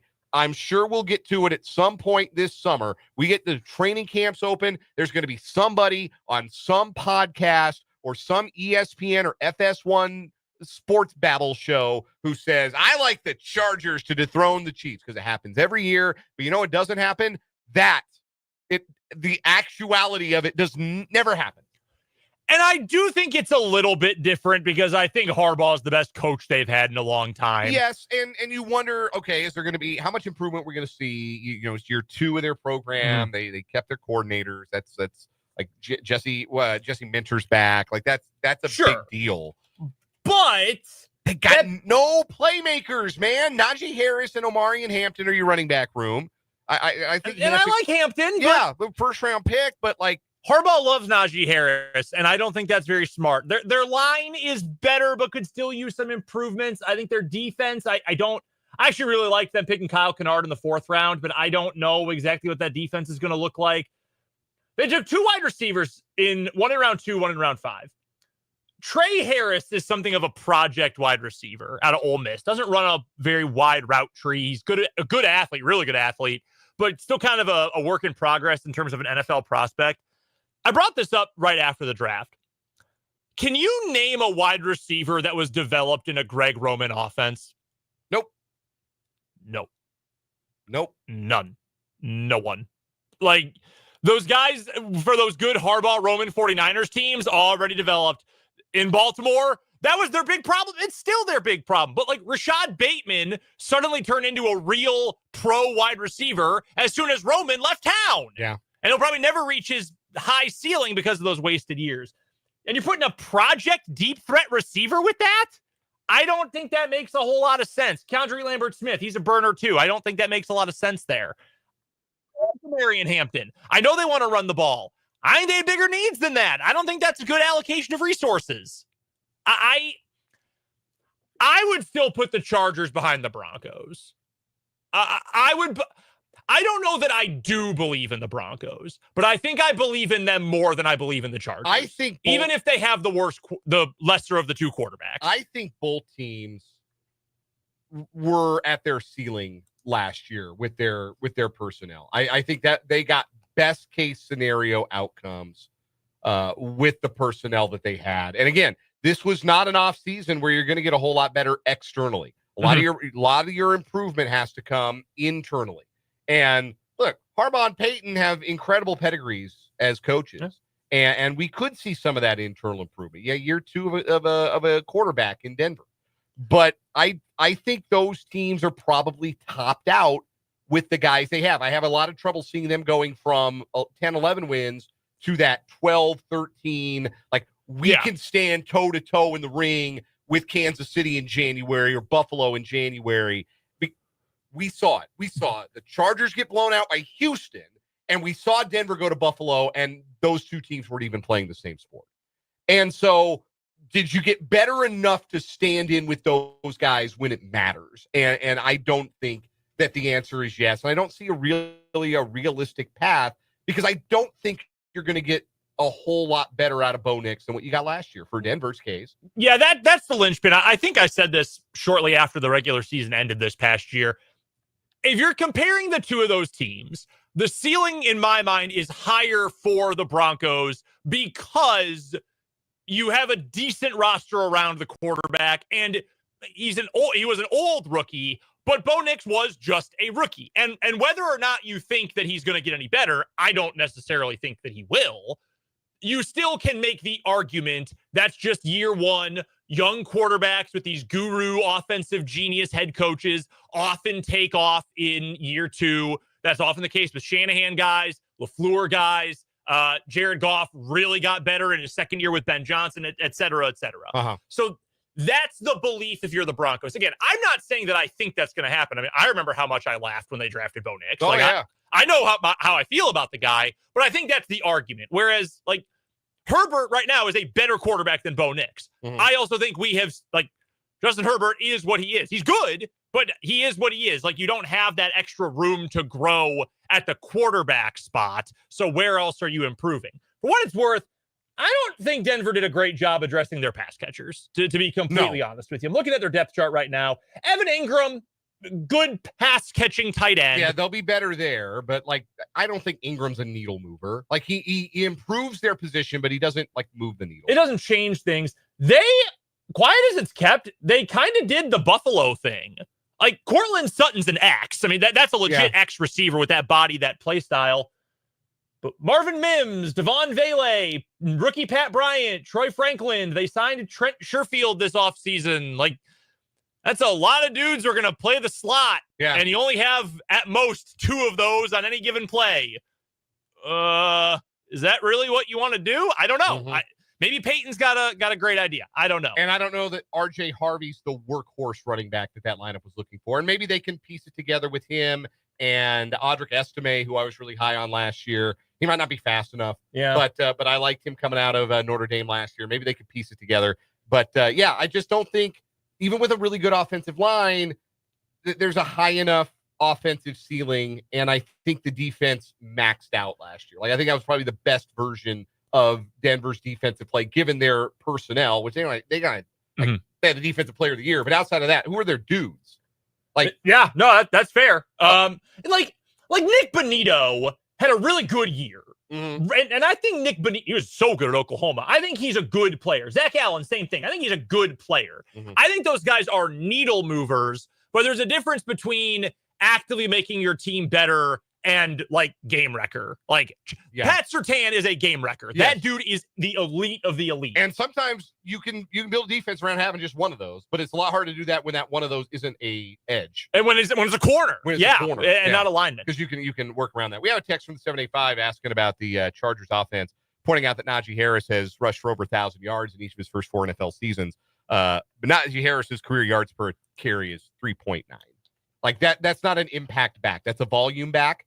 And he's not a game-breaking back to me. He's fine in short yardage, but 3.9 yards per carry over 4 years in your young years when you're supposed to be, this is when you're supposed to be your most productive. And it's not like, he had 1 year where he was averaging 2 yards a carry and one where he was averaging 6. No, 3.9, 3.8, 4.14. Like, that's just, it is what he is. Yeah, they look like numbers from an era gone by. These are like Jerome Bettis numbers. That's a fine player if you're icing a game, but Jim Harbaugh loves Najee Harris. He had, like, Najee Harris is the player who, when he was in high school, Jim Harbaugh showed up to recruit him and worked the chain gang at a high school football game to recruit Najee Harris. Jim Harbaugh loves this dude. That's why he got this 1 year deal with the Chargers. I'm in total agreement with you, Dan. He's 4 years, 4,000-yard season, that 1,200 as a rookie. He's not a bum. Like, he shouldn't be bagging groceries or playing in the UFL, but he's a limited player. And there's a reason. I think he's a backup. There's a reason that you sign him and then you go draft a running back in the first round. I have two quick ones for you before we go to a break. One team specific. Does Pittsburgh enter this conversation at all? As we talk about kind of that second level, you can squint and see it. If their elite thing is really elite, they can get there. Does Pittsburgh enter the conversation? They do not, because their best case scenario at quarterback is a completely washed Aaron Rodgers. Their worst case is much, much worse than that. They traded George Pickens today. I think that's a good bit of business to get a third-round pick for a guy you're only going to have for one more year and you don't like. But I agree. I think that this Pittsburgh Steelers roster is the worst one Mike Tomlin has ever had. He's going to get him to 9-8 somehow, but it's the worst roster they've had under Tomlin. See, I like adding DK Metcalf. Yes, I like Caleb Johnson. I think that's a good draft pick. Their line is good. The defense had a lot of issues at the end of last year. I think Terrell Austin's still there, if I'm not mistaken. Like Rodgers, even if you get the version of Rodgers who from weeks like 10 through 14 last year was, I mean, the arm is going, but he was at least like accurate. He was making a few plays here and there. He could run the offense. Even if you get that for the full season, like you're capped, like you're still 11-6, maybe. Like if the rest of the division collapses, maybe you sneak in and win the division. That's but absolute best case. And then, you're not. Are you standing in the ring with Baltimore and Buffalo and Kansas City in January? Because that's the question. Like, could Miami win 10 games? Sure. Like, they need a vibe switch. Yeah. But it feels like that's going in the wrong direction. Yeah, agreed. Like, if Anthony Richardson pieces it together, could Indianapolis maybe steal the AFC South and win 10, 11 games? Sure, that could happen. But is there enough on those rosters to go toe-to-toe, truly toe-to-toe with Mahomes and Reed or Josh Allen or Lamar Jackson and John Harbaugh in January? No. Last thing I had for you before we get to a break here. With the meat of the offseason done, who is one team that last year was some level of mediocre to bad that as it stands, you could argue like, hey, I think this team might be kind of dangerous? No one is going to like my answer. My answer is, if Bryce Young is good, Carolina. I like that one. I like that a lot, actually. Gettable division, and if Bryce Young can make another step forward like he did towards the second half of last year, it could be Carolina. I don't know how many good players they got, but they needed help in their front seven and added a ton of dudes in the draft and free agency. They might still finish last in their division. I think the Raiders are not going to be very fun to play. I'm sorry. I know no one wants to hear me say that, but like, fun to play. That's it's Pete Carroll, and like Geno is good. I think Geno is a slightly above average NFL starting quarterback that can win you games. Look who they've had in recent years. They should be actually able to run the ball with Genty. Their line should at least be average. They will not be able to cover anyone in the secondary. That will be a disaster. But their front seven is okay. Like I don't know. I don't think they're going to be good, but I wouldn't want to play them. Like, I think they're going to be kind of nasty. Again, it's a Pete Carroll team. You know what that is. We'll take a break here at 580 Sports Talk. Come back with What Is Wrong With You. Tim Fitzgerald joined us in a bit. It's hour number 2 on 580 Sports Talk.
What is wrong with you on 580 Sports Talk is brought to you by State Farm agent Ryan Mowinkle, Mowinkle Insurance and Financial Services. He's got a website you should check out, RyanMowinkle.com. That's MOHWINKLE.com. Learn all I will about check it out. what Mo can do for you. I'm going right now. Two new stories today, trying to take down our current weekly champ, the Cool Mom, the woman who brought Jello shots to a 5th grade classroom party and got the kids very wasted. Claim they didn't know they had alcohol in them. They very definitely always had alcohol in them. Bought them off of a Facebook Bought page. them off of Facebook. That is another detail that I can't shake with this story. That was Spencer's story. Spencer Dupuis with us now. Spencer, why don't you then lead off with your story today? All right, we're going to our favorite state for What Is Wrong With You contestants, Florida. Defunct Florida, I think is how you say it. A Florida man is charged. Defuniak Springs. I don't know how to pronounce this one either. Yeah. A Florida man is facing charges after deputies say he had 2 pipe bombs and methamphetamine in his vehicle. According to the Walton County Sheriff's Office, deputies pulled over a car at Smith Road and Highway 90 late Monday with a cardboard driver's tag, a license plate tag that said private in all caps. That's not allowed. You can't do that. Deputies said the driver claimed he had no identification, but they found a birth certificate inside the vehicle that identified the driver as Benjamin Adam Roach, 37. Just carrying his birth certificate around? Yeah, that's is that something people do? I don't. I don't know where mine is. While searching the car, deputies said they found methamphetamine, drug paraphernalia, and 2 cylinder-shaped objects, according to WCSO. One was a piece of PVC and the other 2 caps on each end. The other was a cylinder object wrapped heavily with black electrical tape. When asked about the objects, deputies say Roach admitted that they had gunpowder in them. When asked specifically if the objects had a fuse, he initially said no, but later said one did have a fuse, according to WCSO. At the time, Bay County Bomb Squad and Bureau of Alcohol, Tobacco, and Firearms and Explosives were notified and responded to the scene after an investigation. They advised that the 2 objects were pipe bombs and disarmed them. Roach was taken to Walton County Jail and had been charged with making a pipe bomb or making a bomb, possessing explosives, possession of controlled substances, tampering with evidence, possession of drug paraphernalia, and several other charges. It's unclear what he was planning to do or why he had them. With all the meth, no idea what he could have been planning. But could have been anything. Look, all this guy had to do was have a license plate, a normal license plate that wasn't expired. Yeah, and he could have carried on his merry way. Could have carried on his merry way, but he had to commit one crime to commit others. With his pipe bombs and his meth. But no, he had a cardboard car tag. That's going to get you pulled over 10 times out of 10. Yeah. Stupid is as stupid does. For my story today, we're calling this one Right Time, Wrong Place. What is it the right time for? Little friskiness, perhaps.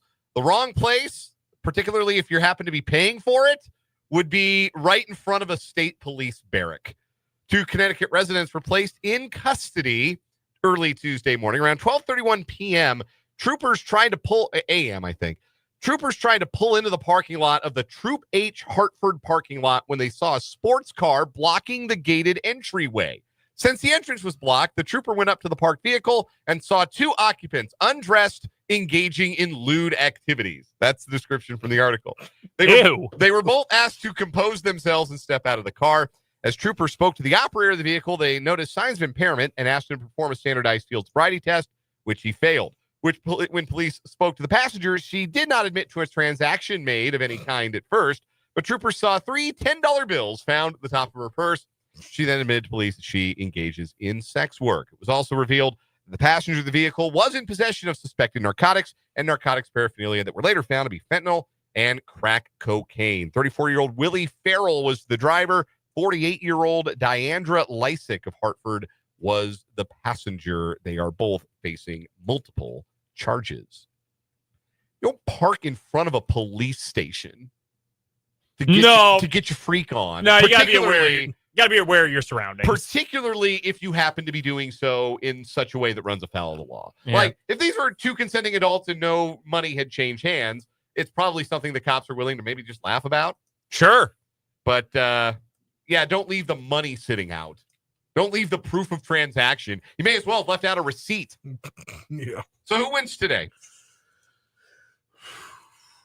I'm a little worried about the guy with meth and pipe bombs. Yeah. I'm terrified. I'm also just confused why he had his birth certificate on him. I don't understand that. That's a new one to I'm me. very worried about meth and pipe bomb guy. I hope that he stays behind bars for quite some time.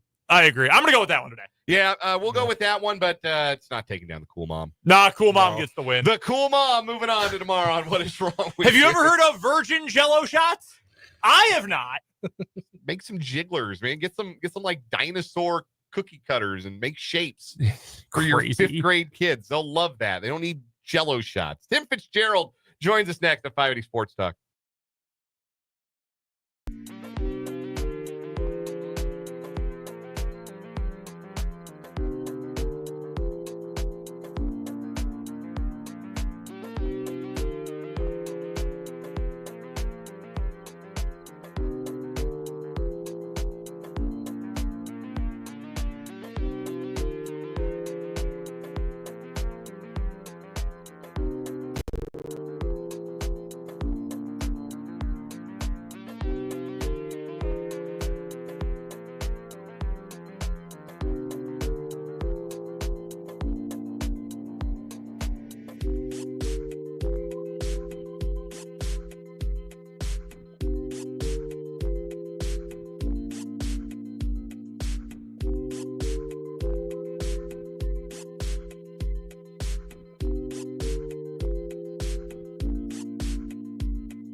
We are joined on the Fleming Place Wine and Spirits hotline by Tim Fitzgerald of GoPowerCat.com, part of the 24/7 Sports Network. Fitz joins us every Wednesday at this time for the Wildcat Wrap-up here on 580 Sports Talk. Fitz, we've talked about bat cats and midi cats and brewsketball, catsketball. We've done all of that. What are we going to call the women's golf team on their way to the NCAA tournament with Augusta National Women's Amateur Champion and Regional Champion Carla Bernal? What are we going to call them? I don't know, but what the heck's going on? They're really good. They made a run at Florida State at that thing. Wasn't it Florida State who won the region? Yes, Florida State won the regional. Yeah, and they were right there with them. So they're considered one of the better teams in the country. This is interesting. This kind of snuck up on all of us. I think we knew they were maybe better, but when she won the Augusta Women's National Amateur, it's like, okay, it's pretty amazing. And now they're backing it up. It's kind of fun to have a team pop up out of with no real parent expectations and to be this good. Have you ever made a 2 on a par 5, Fitz? Because Carla Bernat did today. That is a tough. I have made it 25 on a par 5. Oof. Relatable. So yeah. I mean, it went down as a 6. But, Naturally. Yeah, I mean, it's math. It's how golf works. But no, that's impressive, boys. That's getting after it. Yeah, no doubt about that. Very cool stuff for the K-State women's golf team. Let's turn our attention to Wildcat football because they've got a new strength conditioning coach. Ray Thomas has been promoted from within to director of strength and conditioning, replacing Trumaine Carroll, who has left for USC. Did that departure kind of come out of nowhere? Was K-State prepared for that? And what does Ray Thomas bring to the position? Were they prepared? Yes, because they immediately named Ray Thomas. I mean, they had that already. As soon as USC announced Trumaine Carroll, they announced Ray Thomas. Was I prepared? No, I didn't see this one coming. In fact, my buddy who runs the USC site on 24/7 reached out. I said, "Is he interviewing out there?" And he goes, "No, they just introduced him as the new coach." I'm like, "Oh, that's out of left field. That's a home run hire for USC." I think the world of Trumaine Carroll. Coach Thomas has big shoes to fill, but they really believe in him. One person described him as an up-and-coming star in the entire profession, and now they get to hang on to him because they probably would have lost him. On the field, K-State added a running back late last week. Antonio Martin out of ULM, played for Southeastern Louisiana last year, transferred to ULM, and then hit the portal again before ever playing a game for ULM, and now will come to Kansas State. That's a tough needle that K-State had to thread, finding a running back because they needed depth and experience, but also finding somebody who wasn't going to come in and want the ball more than Dylan Edwards is going to get the ball. How did K-State end up threading that needle with Antonio Martin?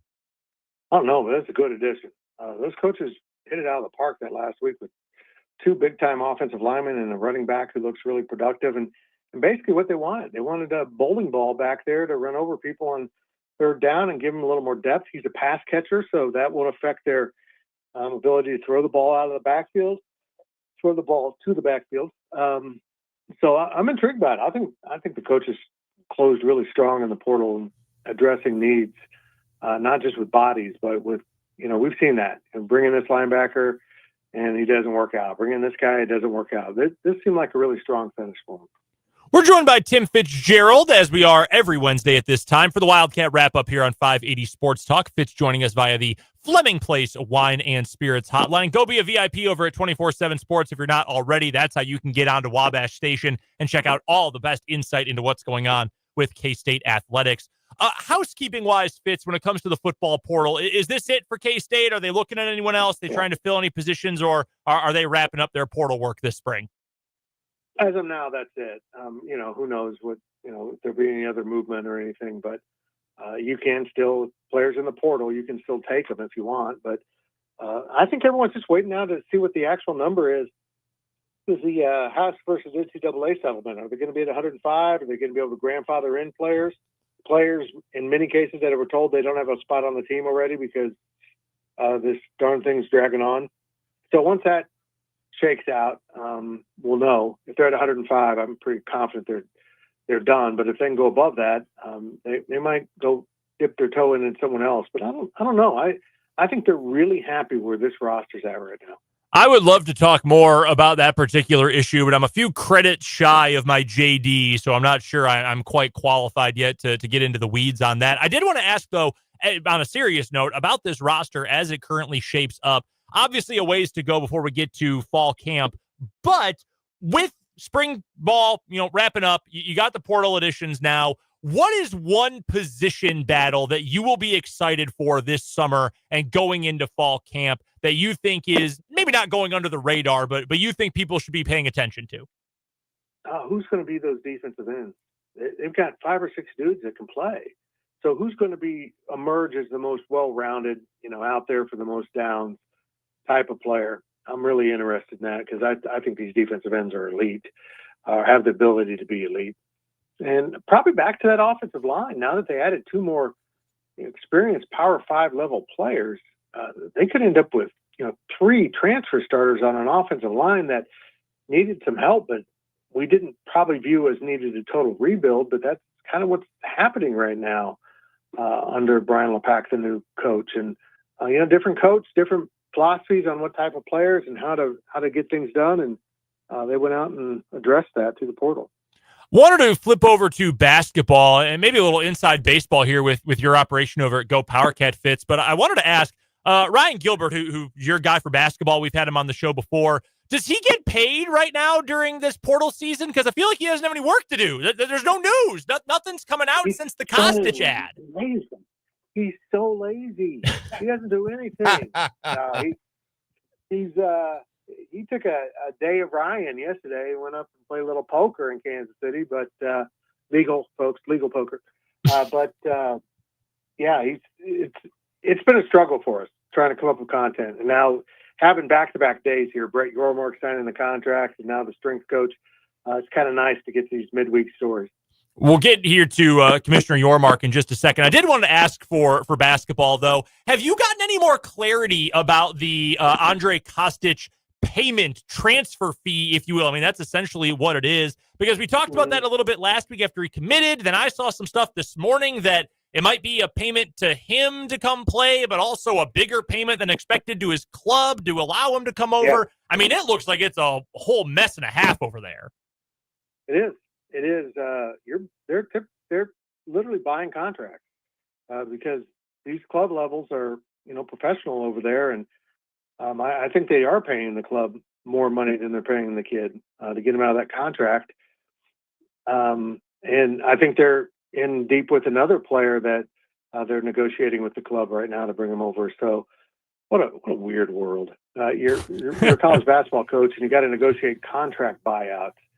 What an insane place we've arrived at. Yeah, I'm sure Jerome Tang was, all those years he was toiling away as an assistant. I bet he was thinking, God, I can't wait till I get to negotiate buyouts. That's going to be a blast. Before we get back to football, you mentioned Brett Yormark. He gets his option picked up, I think is technically what happened. So he's under contract now as the Big 12 commissioner for the next 5 years up till 2030, when every contract around all of college sports expires and there's just a bomb that's going to go off. But on a more important immediate note, this has to be a massive win for the Big 12, right? Oh, it is. Absolutely. He's put you in a really good position to survive, but you kind of need him now for the next step, which is the contract negotiation that'll come up, probably start in 3 years, but he's pretty smart. He signed a contract that falls 1 year short of that. So they'll have to renegotiate with him right at an important time for the conference, because they won't want to mess around with, negotiations at that point. So I think they want him through this negotiation and to get this contract set with the new partners. And I think it's vital to this conference. And again, we don't know what's happening with the ACC. I suspect it's going to come apart though in a matter of time. And you'll need him for that duty too. And if, at that point you get a new contract that lasts X number of years, and the landscape of college athletics looks a little settled and this whole realignment mess calms down for a while at least, I think you're in pretty good shape. And if he wants to move in at that point, who knows? Tim Fitzgerald, GoPowercat.com, joining us on the Flying Place Wine and Spirits hotline here on 580 Sports Talk. What has been your favorite Brett Yormark innovation to date? Your favorite thing that he has done or tried to innovate, to be additive to this Big 12 conference? I think the pro day was, I talked to Tim Weiser about this, former K-State AD who just retired from the Big 12. He said when he brought it up in a meeting, because he's one of those free thinkers that just brings up all kinds of ideas, and half of them are junk, and he doesn't care. Okay, let's move on to this idea. It was one of those ideas. Tim said that everyone looked at each other like, why have we never done that before? That's obvious to have a conference-wide combine pro day. So I think that. I'm kind of a big fan of Big 12 Mexico. They ran into some logistic issues, but I think they can return to that. I'm a believer that if we can get everything going on in Mexico a little bit calmed down, that's a huge market for the Big 12 that could really expand their reach. All right, last thing I want to ask you about, Fitz, I want to double back to football. Chris Kleiman met with the media on Friday. He was talking about the defensive back group, one of the topics that was broached in the press conference. Obviously, Jacob Parrish, drafted by the Tampa Bay Buccaneers in the third round of the most recent draft. Keenan Garber is also out of eligibility. So you got to replace starters on both sides, but it sounds like they're really high on Zayshawn Rich and Donovan McIntosh. And certainly, I think McIntosh more than Rich, though I don't mean to slight Rich. McIntosh really flashed, probably more so because of his size. He's really noticeable out there. But it feels like there's really real optimism that those two guys can be the starting cornerbacks next year. How is that room shaking out, and what is the level of confidence going into the season that K-State can be fine with two new starting corners? There's a subtle shift in generations right now. It started last year with Avery taking over as quarterback, but now we're going to see that Avery Johnson recruiting class, the guys that'll be true juniors. And I'll put Dylan Edwards in there, although he came via Colorado. He was originally in that class. Austin Romaine, all those guys. And now they're classmates that are going to be redshirt sophomores. They're kind of the heart and soul of this team. And we're seeing a lot of young guys, like the guys you just mentioned in the secondary, that are moving into big roles. And I think starting 3 years ago with that class, K-State started recruiting a little bit differently. They started getting more ready-to-play players that you can throw on the field and get something out of. And I think they've taken a big step forward. They have the potential, if they get the right leadership and, certain guys turn into the players we think they can be. This is a possibility of being a really good Kansas State football team. Tim Fitzgerald covers Kansas State for GoPowerCat.com. Check out his and his outstanding staff's work. Become a VIP subscriber at the 24/7 Sports Network. Fitz joins us every Wednesday at this time for the Wildcat Wrap-up. Fitz, it is always a pleasure. We'll do it again next week. Thanks, boys. That is Tim Fitzgerald. We'll take a timeout. We will return right after this to wrap up the 4 o'clock hour, 580 Sports Talk.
.455 on 580 Sports Talk.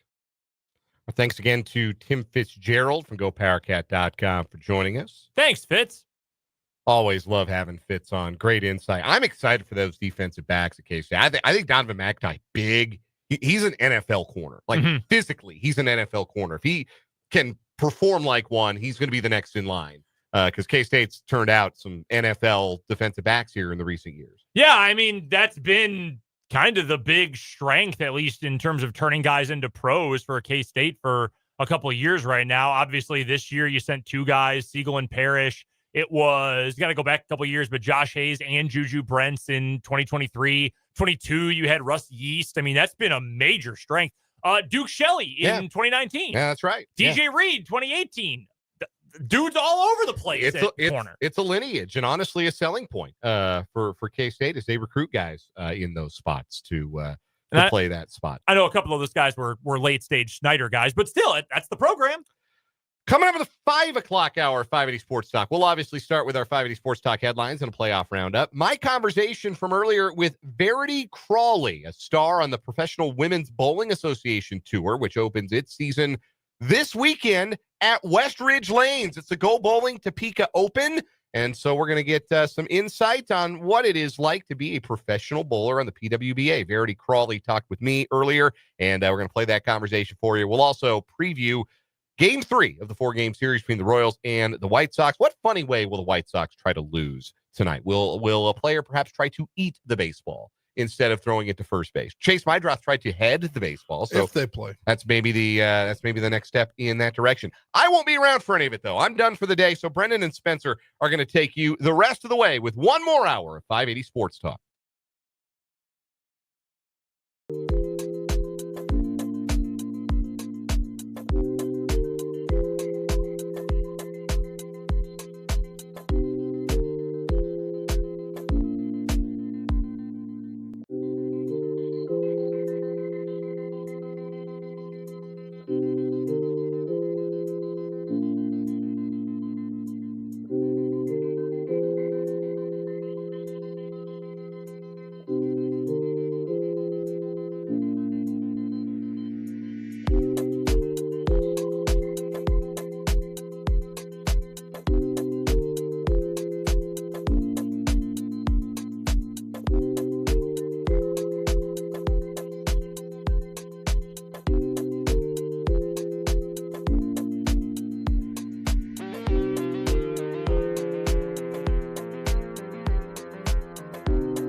It's the final hour of 580 Sports Talk on this Wednesday afternoon, May 7th. Welcome back to our studios high up on Hunt. Dworzinski on the other side of the glass. We've got a busy 5 o'clock hour coming, and we would love for you to be a part of it on the text line, 785-272-9429. Or you can hit us up on YouTube. Head to youtube.com, search 580 Sports Talk. That's all you got to do. You just got to search it at the search bar, top of the website, 580 Sports Talk. We will be your first result. We'd love for you to come out and hang out on the YouTube channel, watch the video stream of the show. You can also subscribe while you're there. Our next, pledge drive goal, I guess, is to get to 800 subscribers. We're at 737 right now. It's a good number. It's ticking up slowly but surely. But if you haven't subscribed yet, we would really appreciate it. Again, 580 Sports Talk is where you can find us on YouTube. As I mentioned, busy 5 o'clock hour coming your way today.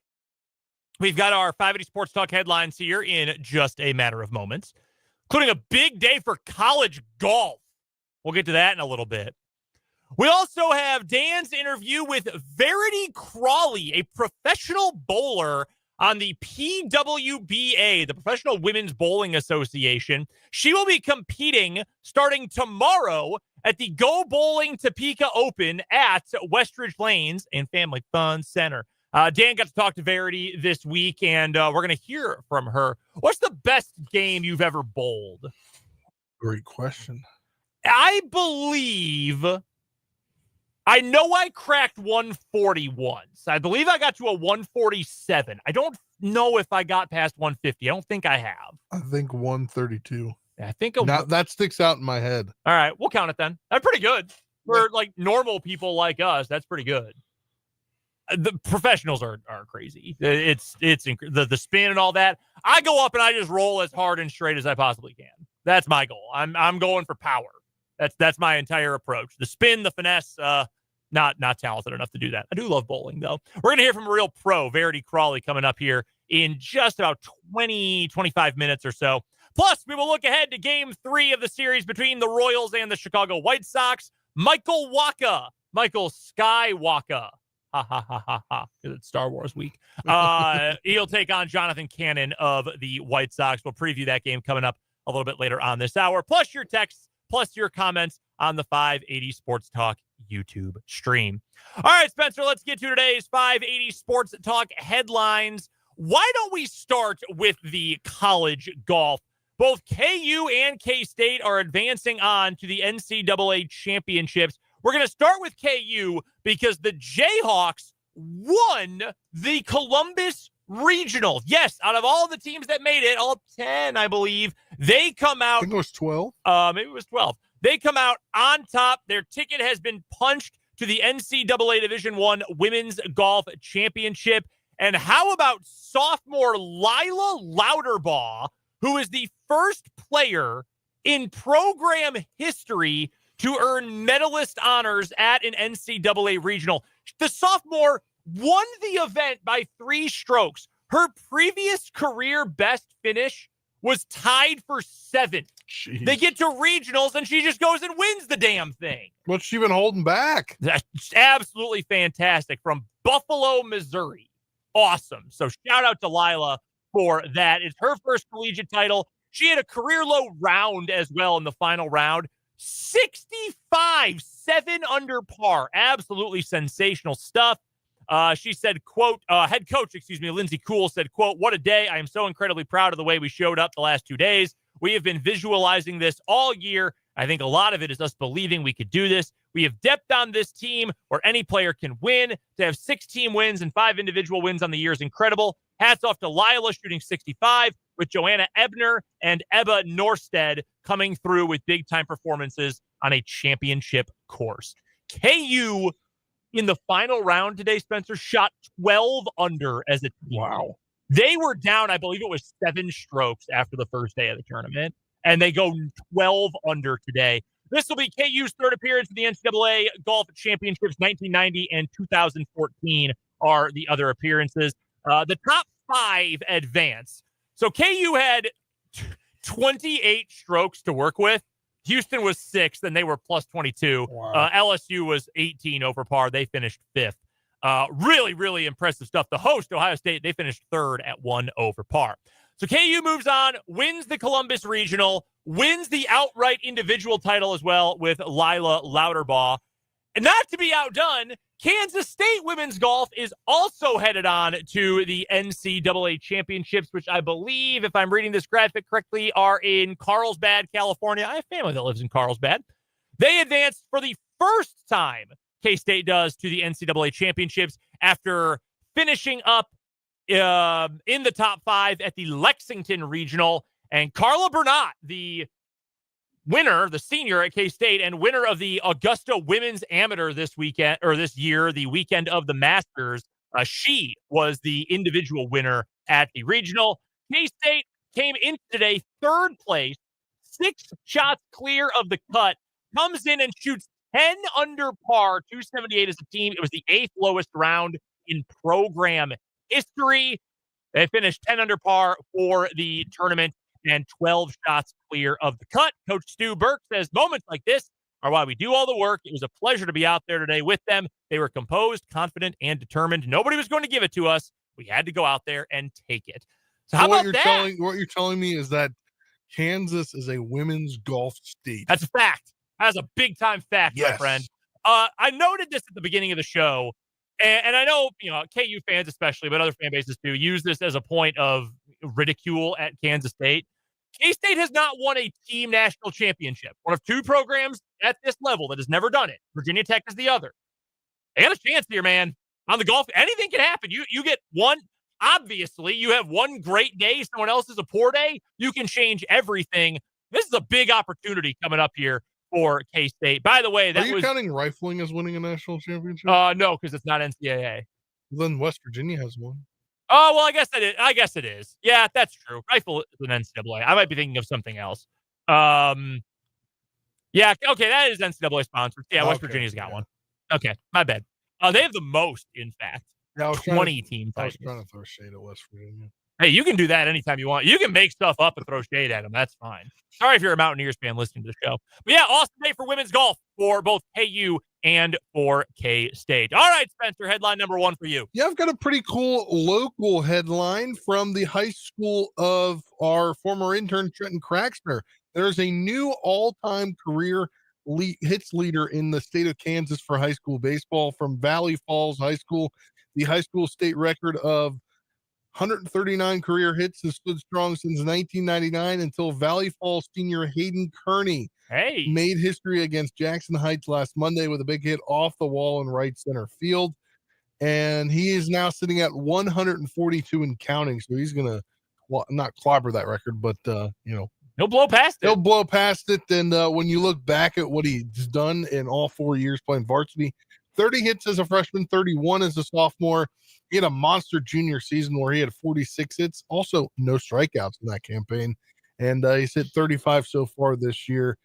And in 369 plate appearances in his career, he's only struck out 13 times. Well, shout out to Hayden. Yeah, That's he awesome. is going to play ball at Weber College. Okay, good for him. What a career.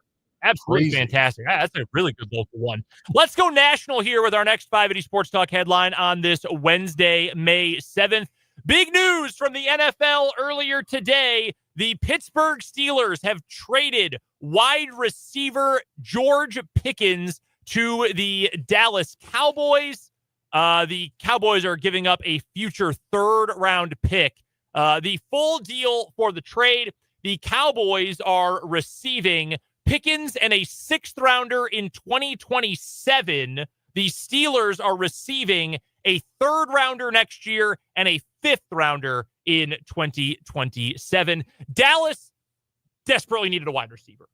Desperately had to get a number 2 across from CeeDee Lamb. Someone who can clear a little space, deep threat, somebody that the Cowboys and that franchise not afraid to take a hothead. We know that for certain. I think this is a good move for both sides. Pittsburgh wanted to get rid of him. They knew, I think, and this is just, I don't have any inside knowledge. I'm just basing this off some NFL podcasts I listened to from Yahoo, The Athletic, etc. It sounded like Pittsburgh was trying to move Pickens for quite a while. Like, even before the DK Metcalf trade was final, but certainly while they were looking to add Metcalf, that's exactly what happened. I think Metcalf is just a better version of George Pickens, frankly. And you might say, well, hold on a minute. I thought the whole point about Pittsburgh getting Metcalf was so they would have multiple good wide receivers. Yeah. And yes, that is true. But again, it sounded like they were trying to get rid of Pickens, whether they got DK Metcalf or not. And I don't really blame them. It's funny to go, I was telling you during the end of one break, go back and look at that 2022 Steelers draft class that includes Kenny Pickett and George Pickens. Pickens.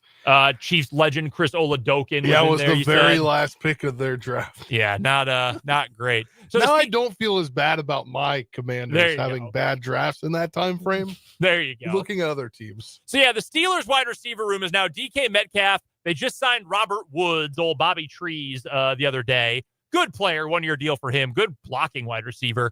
Roman Wilson going into his second year, and Calvin Austin III, who's more punt returner than wide receiver. That room stinks. DK is really good. They're better because they have DK Metcalf. Even if you just replaced Pickens with Metcalf, that's an improvement.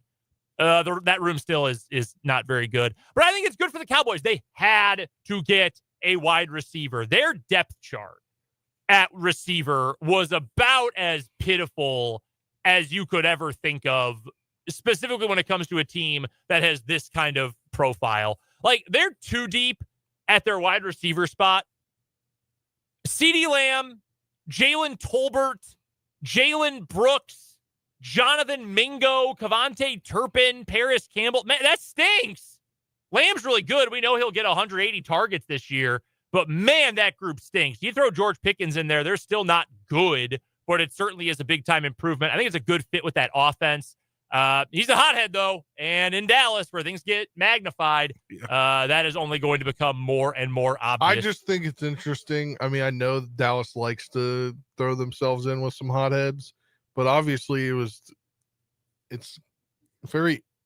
George Pickens needs help with maturity issues. Oh, yeah. And extremely. Mike Tomlin is a very well-respected coach, and he couldn't help him. What makes you think Brian Schottenheimer is going to do this? I'm with you.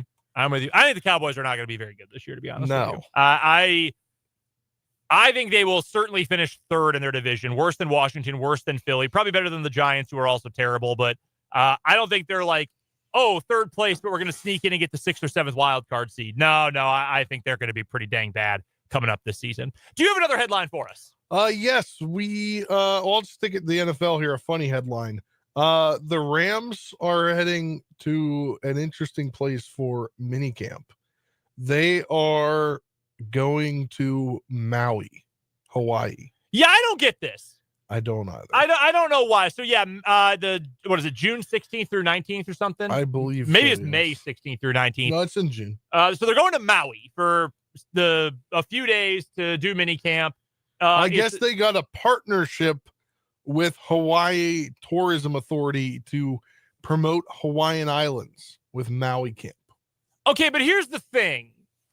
They are the ones going to Maui. They're not bringing anything from Maui back to the States. They're going to run a couple ads and probably some social media sponsorship. And, that's it. Do you think it'll be open? I'm sure I'm sure local fans will get to come. Because I know mini camps aren't open typically. No, but if they're going to partner with a state tourism board, I'm sure they're going to let some Hawaiian local fans That's what come. I was thinking. I just don't really understand what's in it for anyone except the Rams getting to make an extra trip to Hawaii. But also, you know where it's really hot? Hawaii in June. Yeah. That is going to be extremely uncomfortable. I don't understand this one. I'm not passing up a trip to Maui. Have you been to Hawaii before? No. It is, I would go to Maui in a heartbeat. If someone came in here right now and said, you can leave right this second, hop on a plane and fly to Maui, I hate to tell you this, Spencer, but you'd have the final 40 minutes of the show on your own, because I would be out of here with nothing but the clothes on my back and that plane ticket. It is probably my favorite place in the entire world. If you can tell, I really want to go back. Shout out to the Paya Fish Market, by the way. Yeah, I just don't really understand where this came from or why it had to happen. Why don't we just continue on with some 580 Sports Talk headlines from around the NFL today. Other news and notes. One-time Chiefs nemesis Gabe Davis, we talked about this a little bit earlier on. He was cut today by the Jacksonville Jaguars 1 year into a 3-year, $39 million deal that he signed last offseason, signing there as a free agent after leaving the Buffalo Bills. I believe I saw today he is still owed $12.5 million on the contract. Trent Baalke, who was the general manager in Jacksonville, he's been replaced by James Gladstone.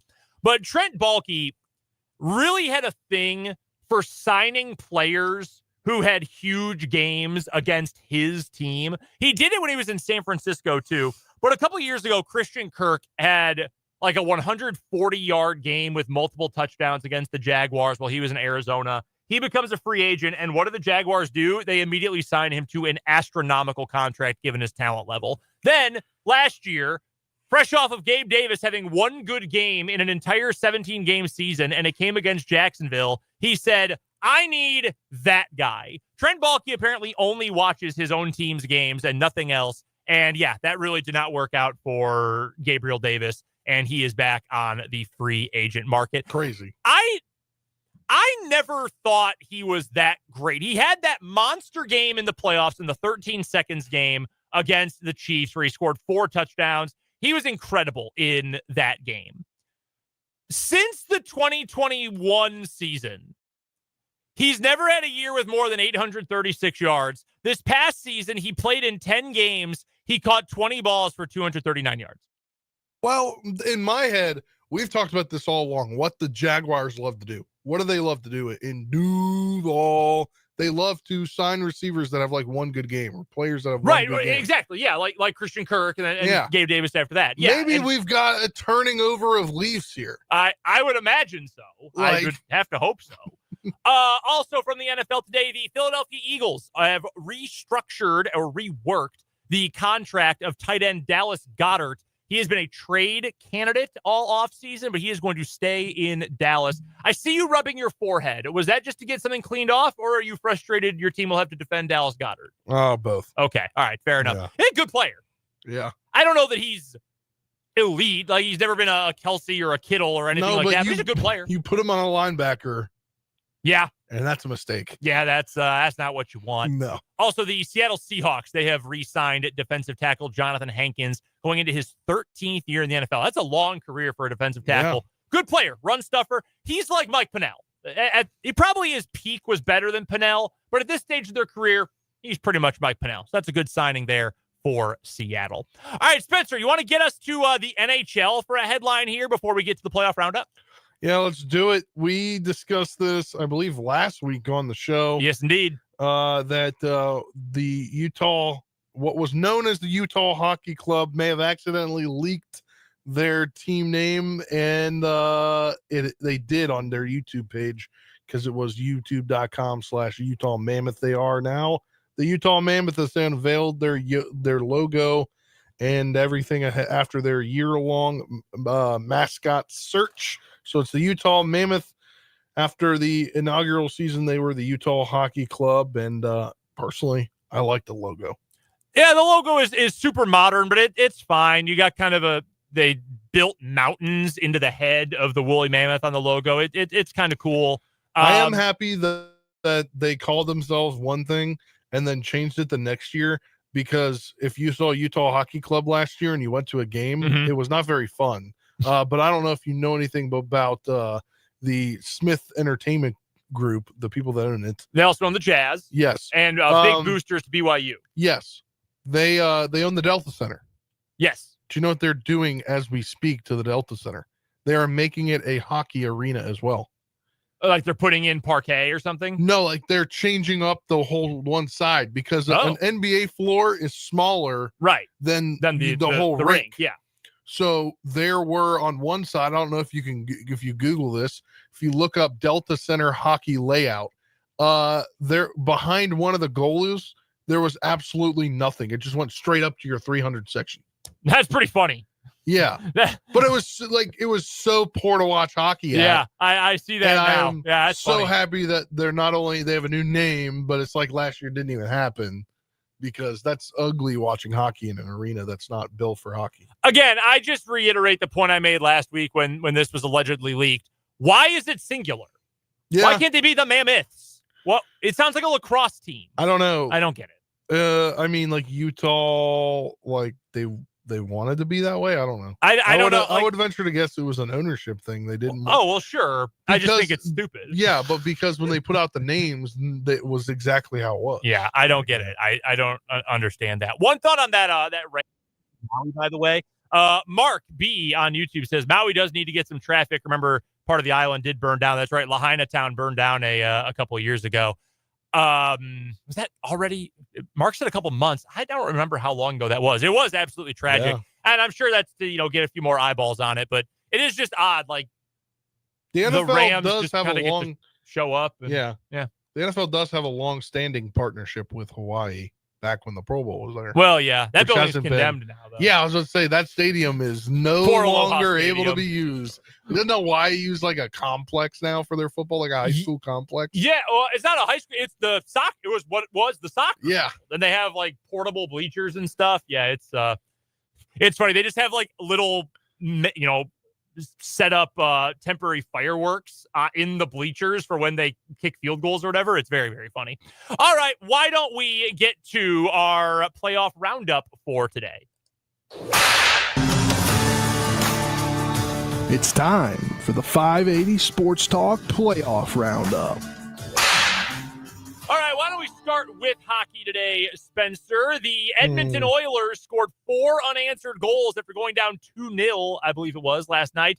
They come back and knock down Vegas. That's their 5th straight come-from-behind win, so the Oilers get game 1 in the Western Conference semifinals. All right, Washington loses. They lose in overtime to Carolina. Yes. Unlike the regular season, no points for this. It's just about getting the win.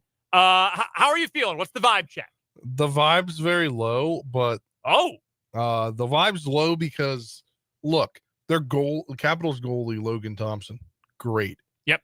I don't know if you looked at a box score for this game. I did not.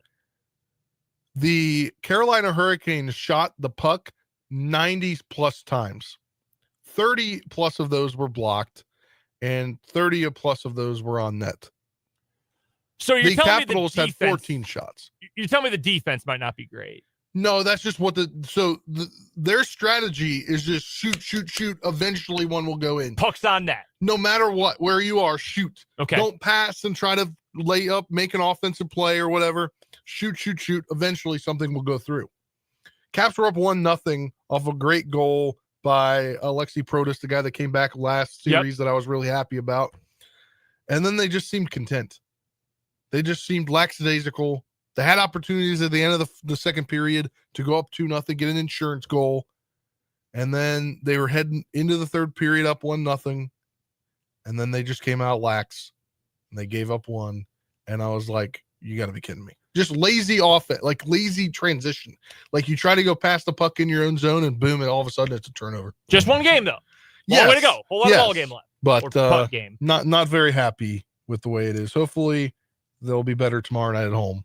Game going to Carolina is going to be tough. Game 2 in the East between Toronto and Florida coming up. Toronto's going to be down their starting goalie, but they are up 1-0. Also, Dallas and Winnipeg in the West will play their first game of their series.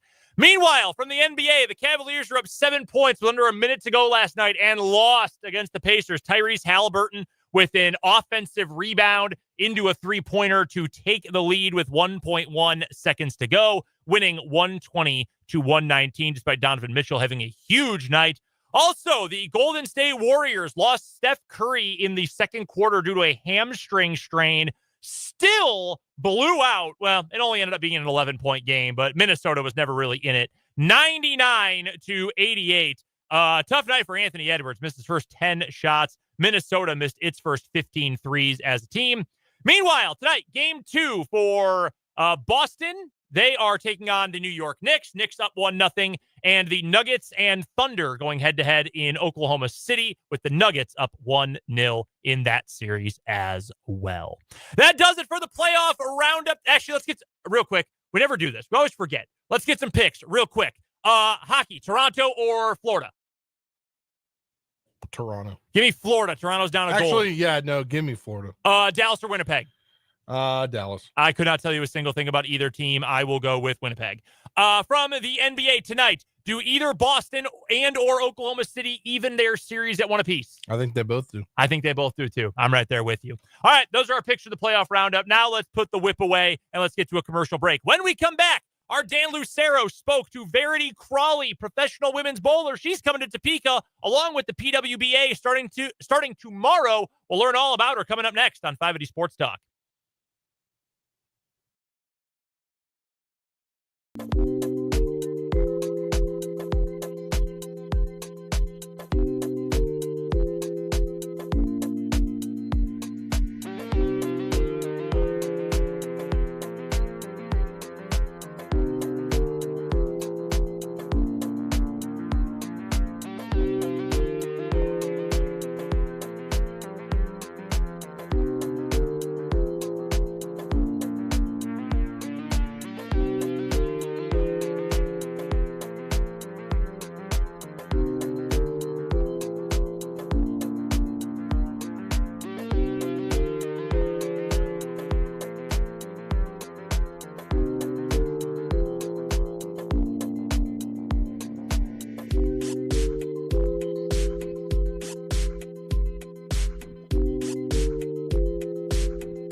After last segment, to start the hour, we mentioned going to subscribe to our YouTube channel.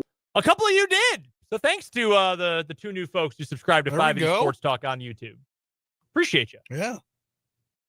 Were you here the other day when I said we're up to 30 Spotify? I don't have headphones on. I have no idea what Spencer is saying. See, this is a little tip for you. If you've ever worked in radio, when you turn the microphone on, the speakers go off. Yeah. And I didn't know that this was going to turn into a conversation. Not that it's a problem, Spencer. But I was like, oh, I switched sides so I can get to the computer for this interview. And I never put headphones on. So now I've got them. So go ahead, Spencer. Were you here the other day when I said we're up to 30 Spotify subscribers? I did hear that. Yeah. Yes, that's pretty good. Yeah. Thank you guys for checking us out either on the YouTube or Spotify. If you ever missed the show, you used to have to go to the website for the podcast. Not anymore. You just go to Spotify. Was not very mobile friendly. I had friends back home. They're like, hey, I'm trying to listen to like while I'm working out or like while I'm running errands. Yep. And it's like, I can't play pause and like, yeah. And I'm like, yeah, hold on. So you can still find it at the website. But if you use Spotify on your phone, your desktop, whatever, your tablet, whatever it might be, you can go find the show there. Again, it's easy. Just search 580 Sports Talk. Thanks to everybody who's checking us out on Spotify and everyone, of course, who is checking us out on YouTube and the radio as well. You just heard an ad for it moments ago, but the PWBA Bowling Tour is coming to Topeka and Westridge Lanes starting tomorrow, the 8th through the 10th, the Go Bowling Topeka Open. Our Dan Lucero got to speak to one of the competitors, Verity Crawley, who will be here in Topeka tomorrow, along with everybody else competing in the Go Bowling Topeka Open. We got to learn a little bit about the PWBA and about this big event coming up tomorrow and throughout the weekend. So without further ado, let's kick it over to our Dan Lucero and professional women's bowler, Verity Crawley. Our guest today is a two-time winner on the PWBA, which prepares to open its season with the Go Bowling Topeka Open at Westridge Lanes, May 8th through the 10th. She is a two-time winner who last year was 4th on the points list and 5th on the money list in the PWBA. So coming off of an outstanding season and looking to make 2025 even better, Verity Crawley is our guest. And Verity, let's start there. Terrific 2024 for you on the lanes. How do you hope to get 2025 started with a bang? Absolutely. It's a difficult one, right? Because we never want to compare to previous past seasons. Obviously, I want to perform at even higher level. I would love to win this season on the PWBA tour, but I also know that it's very hard to control that. So as much as I set my goals very high in terms of winning events, I know that that's not necessarily something that I have control over. So I'm just looking forward to competing against really the best women in the world. How excited are you for the new season? Obviously, it's been a while. You have the off season, and you keep yourself busy in the off season, certainly. What are the things that get you the most excited about the restart of this new season and getting to do it in such a great bowling town as Topeka? Absolutely. There's always so much anticipation for the tour to start. You know, we have a decently short season in the sense that it takes place during the summer. So once the season is over in August, there's always this anticipation waiting for the next year to start all over again. I think it's also really good for us as professionals because it gives us time to prepare. You know, we evaluate how each season went, look at what we need to improve, look at what went really well, and then spend time on actually working on those things, developing as a player so that way we can come back the following year and hopefully do one better and improve. And then it's a cycle that way. So I enjoyed both the off season as a way to learn and improve. And then obviously there is so much excitement for that first event of the year. It's just so good to see everybody, to see how everyone has changed as well. A lot of people work on their games and develop as people. And there's also a lot of new, fresh faces. Bowling is very fortunate to have a big collegiate scene. So being able to see the up and coming graduates or even perhaps some bowlers who are in college that feel like kind of dipping their toes into PWBA, it's always nice to see new bowlers. We're talking with Verity Crawley, member of the PWBA, the Go Bowling Topeka Open coming up May 8th through the 10th at Westridge Lanes.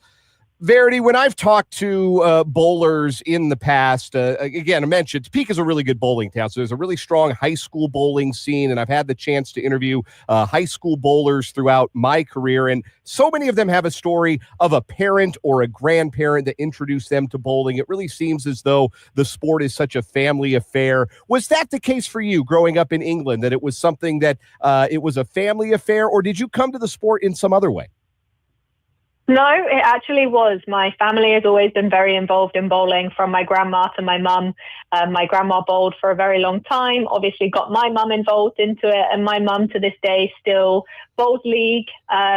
And as a youngster, I started bowling when I was 5 years old, and both my brother and I were involved in bowling for a while. Obviously, I took it to the highest level possible, but I'm very thankful and fortunate of the support of my parents really taking me all over the UK. I was born and raised in England, so I was able to compete for my country as well as just travel all over the UK bowling in tournaments. So it's crazy, actually, the amount of people that you speak to who were involved from a family standpoint. And I love that. And I hope that, you know, maybe I will be able to one day introduce my kids to bowling too.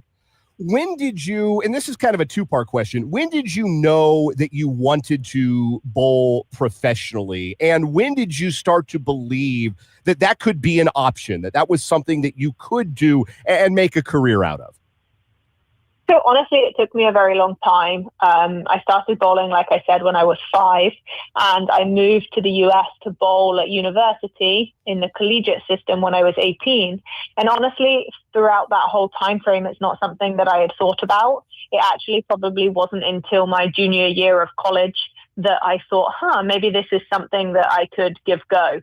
PWBA has kind of come and gone over the years to where prior to 2015, there hadn't been a tour for quite a while.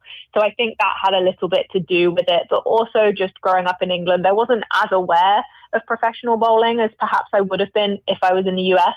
So probably my junior year of college, I started to bowl a few events here and there as an amateur, just kind of testing the waters. And then once I graduated, I still took a year before I joined the professional tour. So I joined the professional tour in 2017. And it probably wasn't until I started bowling that season that I had those thoughts of, oh, wow, like I actually think I could do this full time. Our guest is Verity Crawley. She is a bowler on the PWBA coming to Topeka May 8th through the 10th, the season opening event on the PWBA this season. Now, Verity, I would imagine that bowling is similar to golf in this sense. I can stand on a tee box and play a game but that Rory McIlroy plays, right? You're playing golf. The objective is the same, hit the ball in the hole. Just like in bowling, if you go to the lanes, the objective is the same, knock down all the pins. But from a professional standpoint, the mental aspect of it, the things that you have to consider, the strategy that you go through, the form and the technique, it's not the same sport at all. It's not the same thing. It's the same, but it's absolutely different. So explain to me, as someone who is as someone who is coming to it from that perspective, what is different about the mental approach, the approach to each frame, the approach to each time you step to the line that separates the professional from the casual? Well, I think it also firstly starts with the amount of bowling that we do, right? When you go to your local bowling center, you perhaps bowl 3 games for fun and you just kind of throw the ball down there. You're trying to strike, but there's not really a true focus on every single shot. Whereas at the professional level, we're bowling perhaps 12 games a day.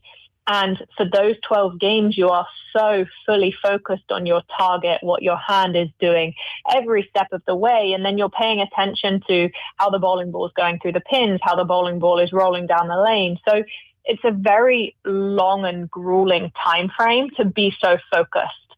And I think for a lot of professionals, that's sometimes why we struggle, is because it's hard to focus so intently for that long period of time, let alone the toll it takes on your body. And a lot of people kind of forget that at the professional level, like, we are athletes, we do train because we prepare for those events. And our tournaments are very back to back. We don't have a lot of days off of rest. It's, you're bowling from 8 a.m. in the morning to 10 p.m. Obviously, it's not necessarily go, go, go, but you're in the bowling center all day, and then you're doing that day in and day out. So very mentally taxing in that standpoint. And obviously, as an athlete, you are trying to win. So those thoughts and emotions also come with it, the self-doubt, the confidence, and all of those emotions also are intertwined, which is what makes it so difficult. Couple of more questions for Verity Crawley, our guest here on 580 Sports Talk. In 2024, Verity, you received the Dick Weber Bowling Ambassador Award. Talk about what that meant to you and what that signifies, not just what you've done on the competitive standpoint of as a professional, but what you've tried to give back to the game. Absolutely. I mean, it was an absolute honor to receive that award. And honestly, I wasn't expecting it. It was created as a way to continue the memory and legacy of a bowling legend in Dick Weber. And he was a global ambassador. He spent a lifetime kind of setting that standard for bowling athletes. And for me, it's just been about giving back to the sport, trying to promote the sport. I want people to be aware that there is a professional level, and that if you kind of have those hopes and dreams, or you have a passion that you want to follow, that you absolutely have the opportunity to do so. And lastly, Verity, with the Go Bowling Topeka Open coming up May 8th through the 10th at West Ridge Lanes, a 3-day event, the season opener for the PWBA this season. Describe for us, who maybe have never seen a professional bowling event, how does the event play out over the course of those days? And what will folks who come out to watch get a chance to see?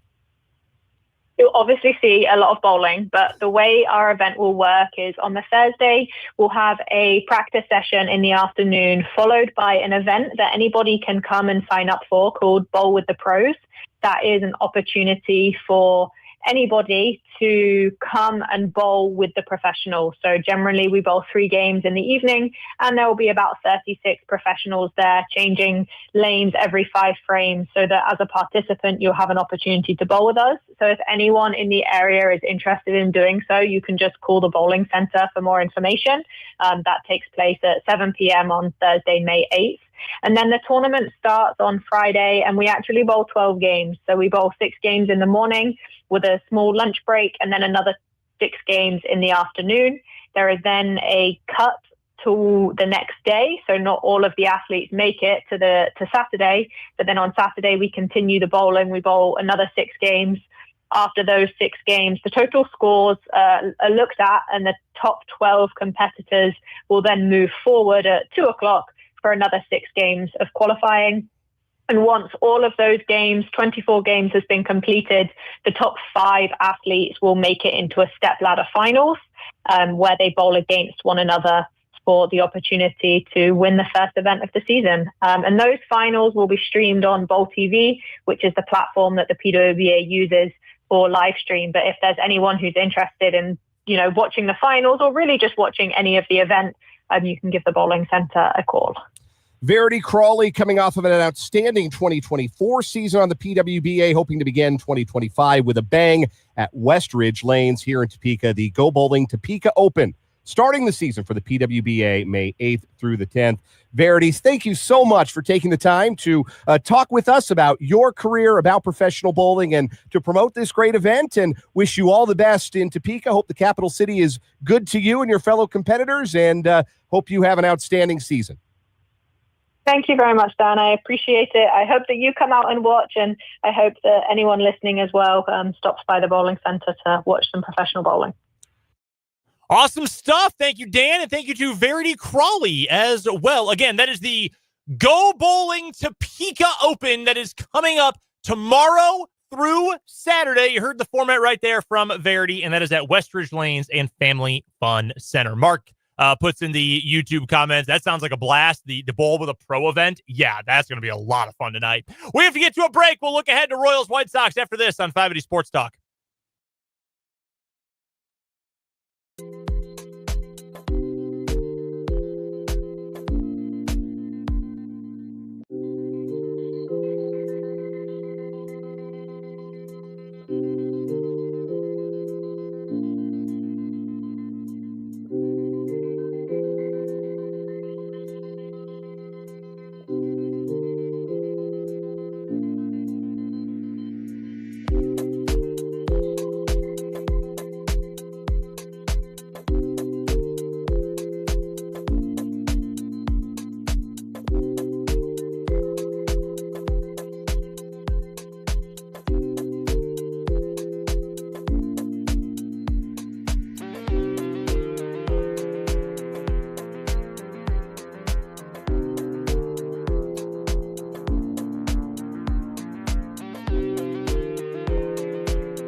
Thank you again to PWBA bowler Verity Crawley for joining Dan Lucero during our last segment.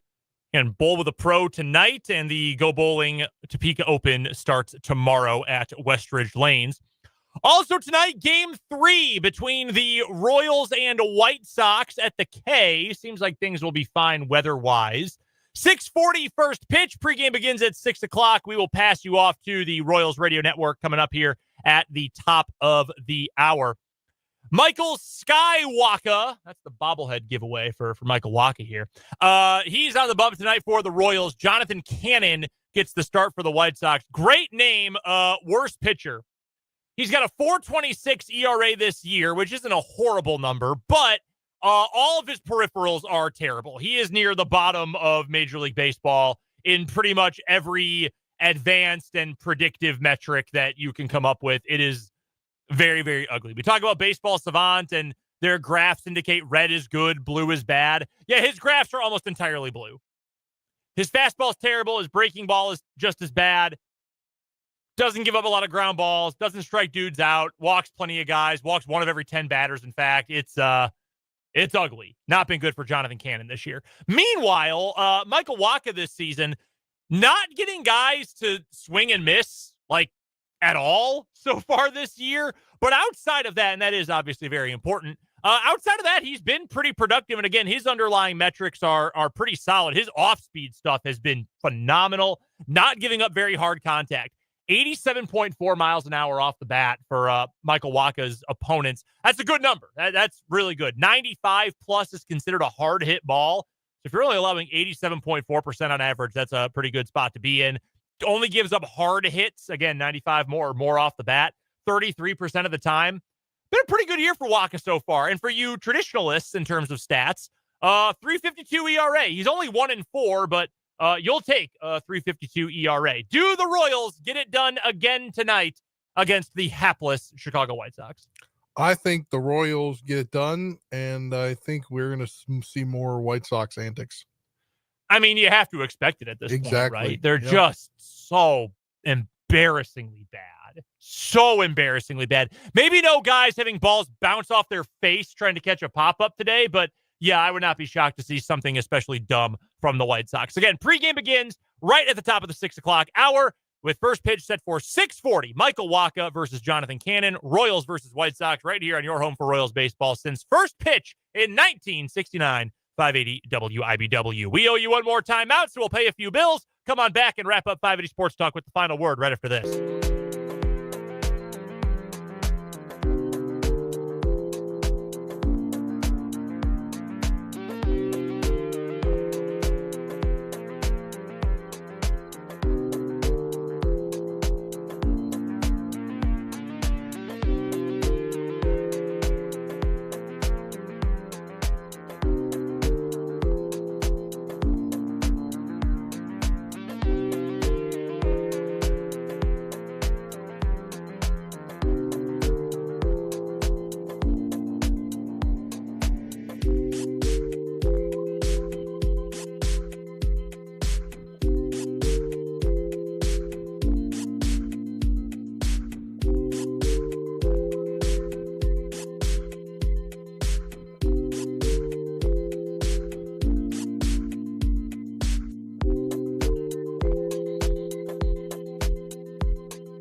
Spencer, let's wrap up today's 580 Sports Talk with a final word. Yeah, last year I talked a lot about no matter who you're playing, just continue to stack up wins. And that's what this Royals team is doing. The hottest team in baseball right now. I mean, just keep winning because there's going to be those stretches like to happen to start the season. So if you can continue to win and win the games you're definitely supposed to win, let's go. Let's keep going. You got to pave your way to the 80-plus wins that you want this season. And that starts continuing on to keep building with each win. The more you win now, the less desperate you are come August and September. My final word is, Royals fans, be grateful, because it was not that long ago that your team was the one that was more likely to try to catch a foul ball or a pop fly with your face, or to make a terrible throw to second base to allow guys to move up inexplicably. It was your team not that long ago that was the embarrassment the White Sox are right now. So enjoy the fact that one of your rivals in your division is now one of the laughingstocks of Major League Baseball while you are contending for a playoff spot. We are back tomorrow after the series finale between the Royals and the White Sox, so we'll join you sometime near the end of the 3 o'clock hour or just after the top of the 4 o'clock hour. Dan's back tomorrow as well, but until then, for Dan Lucero and Spencer Dupuis, I'm Brendan Drzinski. This has been 580 Sports Talk. Talk to you on Thursday.